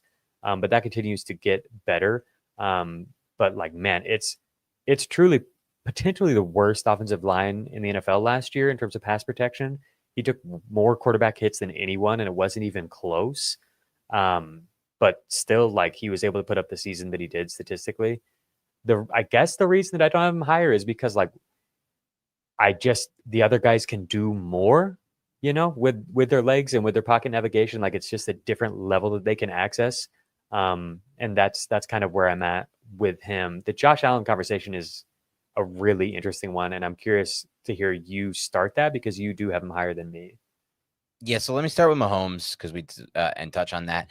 He ended up moving back to 1 for me, Jacob, based on the it factor. When it comes to who would I want in my playoff drive for 2 minutes, it's always Mahomes. And I think that matters to me, at least. And he's proven it by winning all those games. Now, context is important. And last year, he had an amazing defense. And he's had Steve Spagnuolo for a while, who's an amazing defensive coordinator. And they've had a lot of talent on that defense. But again, when I see him in those 2-minute drives and those drills, he's really just doing what needs to be done and moving the chains and then cashing in. So I had to put him there. As far as Burrow goes, and then we'll get into Allen, who you asked me about. If it was just about who plays the quarterback position the best, my rankings would be who plays the pocket quarterback position the best. My rankings would be Burrow and then Herbert, to be honest, from watching the tape, just from the tape. Burrow's tape last year was one of the most aesthetically pleasing tapes I've ever seen in my life watching quarterback play. I put a 7.5-minute cut up for those who want to find it on Twitter of Burrow's just his 20-plus air yard throws. He is the best deep ball passer in the NFL, I think, by far. And watch the video, and my cut up, 7-minute cut up, you'll see. It was just the first 10 games of the year. The lead he puts on the throws, the anticipation, where he places the football, the touch. It's glorious to watch. It really is. He leads these receivers to insane places, and the ball just drops right in stride all the time for Joe Burrow. Sometimes he navigates a pocket, maneuvers in and out of the tackle box, and then finds something. It's crazy. The reason he's only 3 for me, or maybe he was 4 for me, he's 4 for me, is because of the physical limitation. He doesn't do what Lamar Jackson does from a athletic standpoint and a scramble standpoint. He doesn't do what Josh Allen does from a red zone standpoint. A big athlete who is just an absolute monster at scoring touchdowns in the red zone. But when you really think about it, QB wins. We're back to that argument, Jacob. QB wins. Joe Burrow hasn't won enough games. He hasn't won in the playoffs against these guys. How could you rank him higher? Well, look at this stat. Warren Sharp put this out there. Last year, Joe Burrow became the first quarterback in NFL history with 3 touchdown passes and at least 250 passing yards in 7 straight games. The Bengals only won 4 of those 7 games because the defense allowed 44, 37, 35, and 34 points in those losses. How much of that do we hold against him? People hold a lot of that against him because he's not winning against Mahomes in the playoffs, blah, blah, blah. Like, does he have Steve Spagnuolo? Does he have Mahomes' defense? No. And then, like, it's just important for me, at least, to consider that.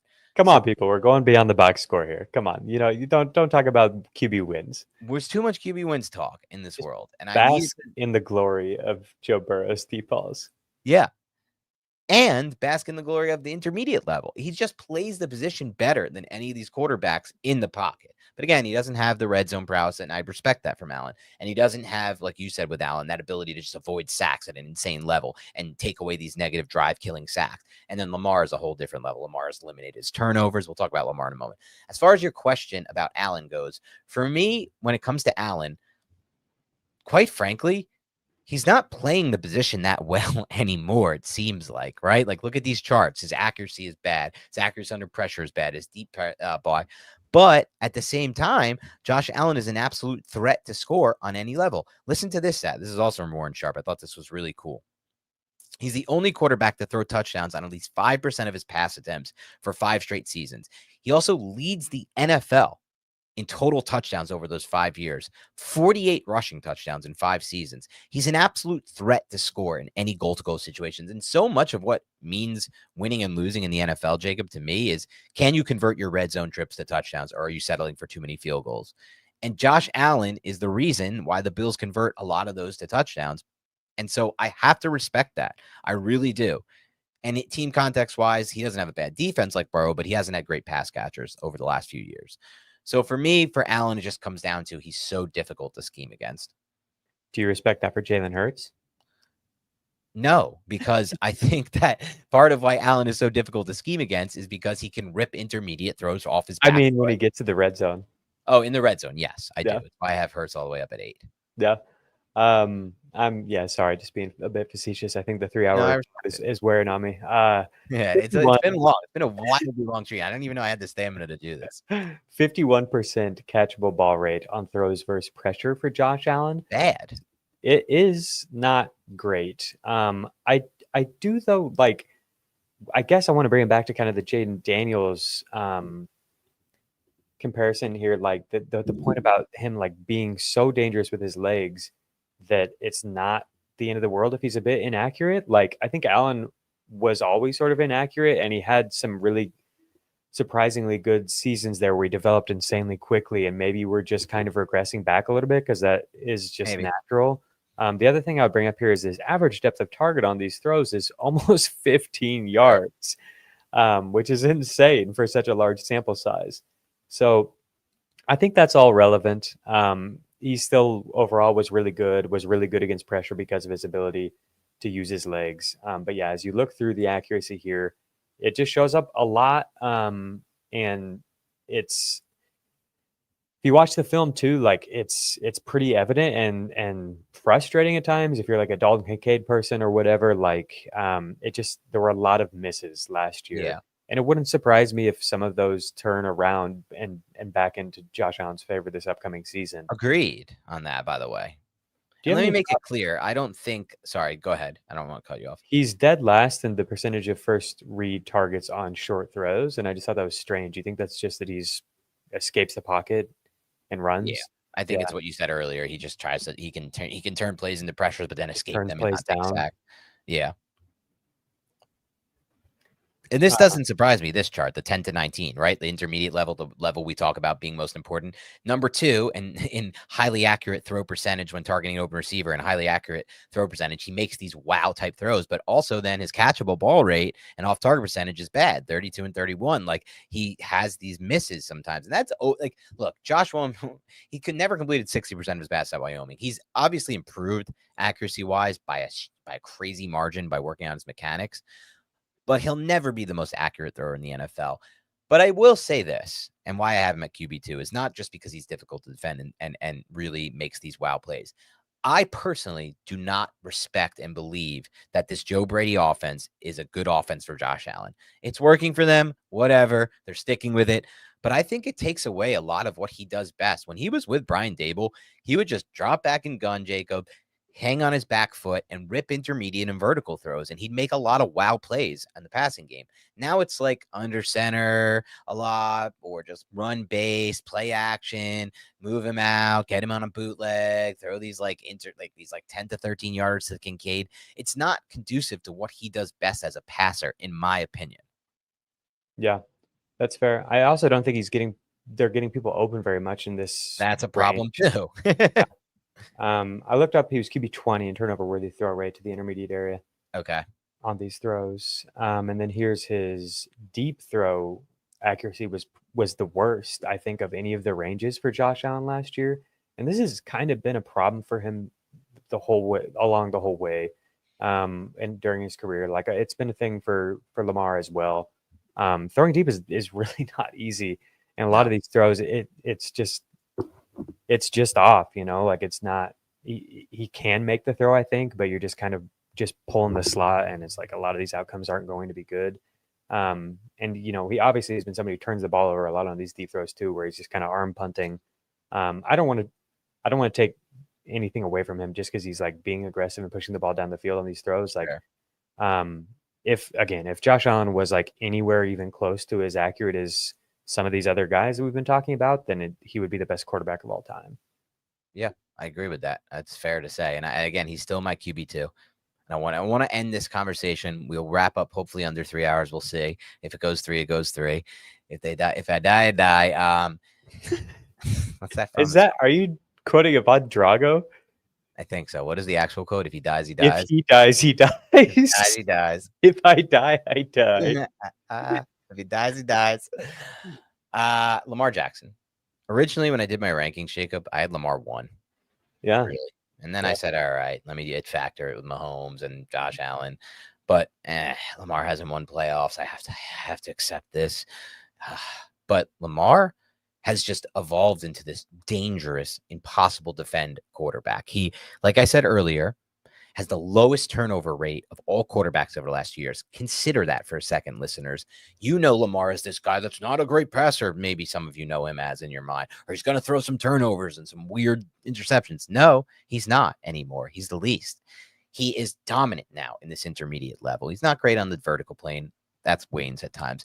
And he's still the same dynamic runner and difficult to defend sack guy, and you can't play him in certain ways. Like, he's just become this unbelievable quarterback that may be the most difficult player to defend against at the position, doesn't turn the ball over, and is an assassin in the 10 to 19 intermediate range. Yeah, man, Lamar is unreal. And you can't really, like you said, you can't really do anything about it. You can't really heat him up. He was QB1 EPA against the blitz.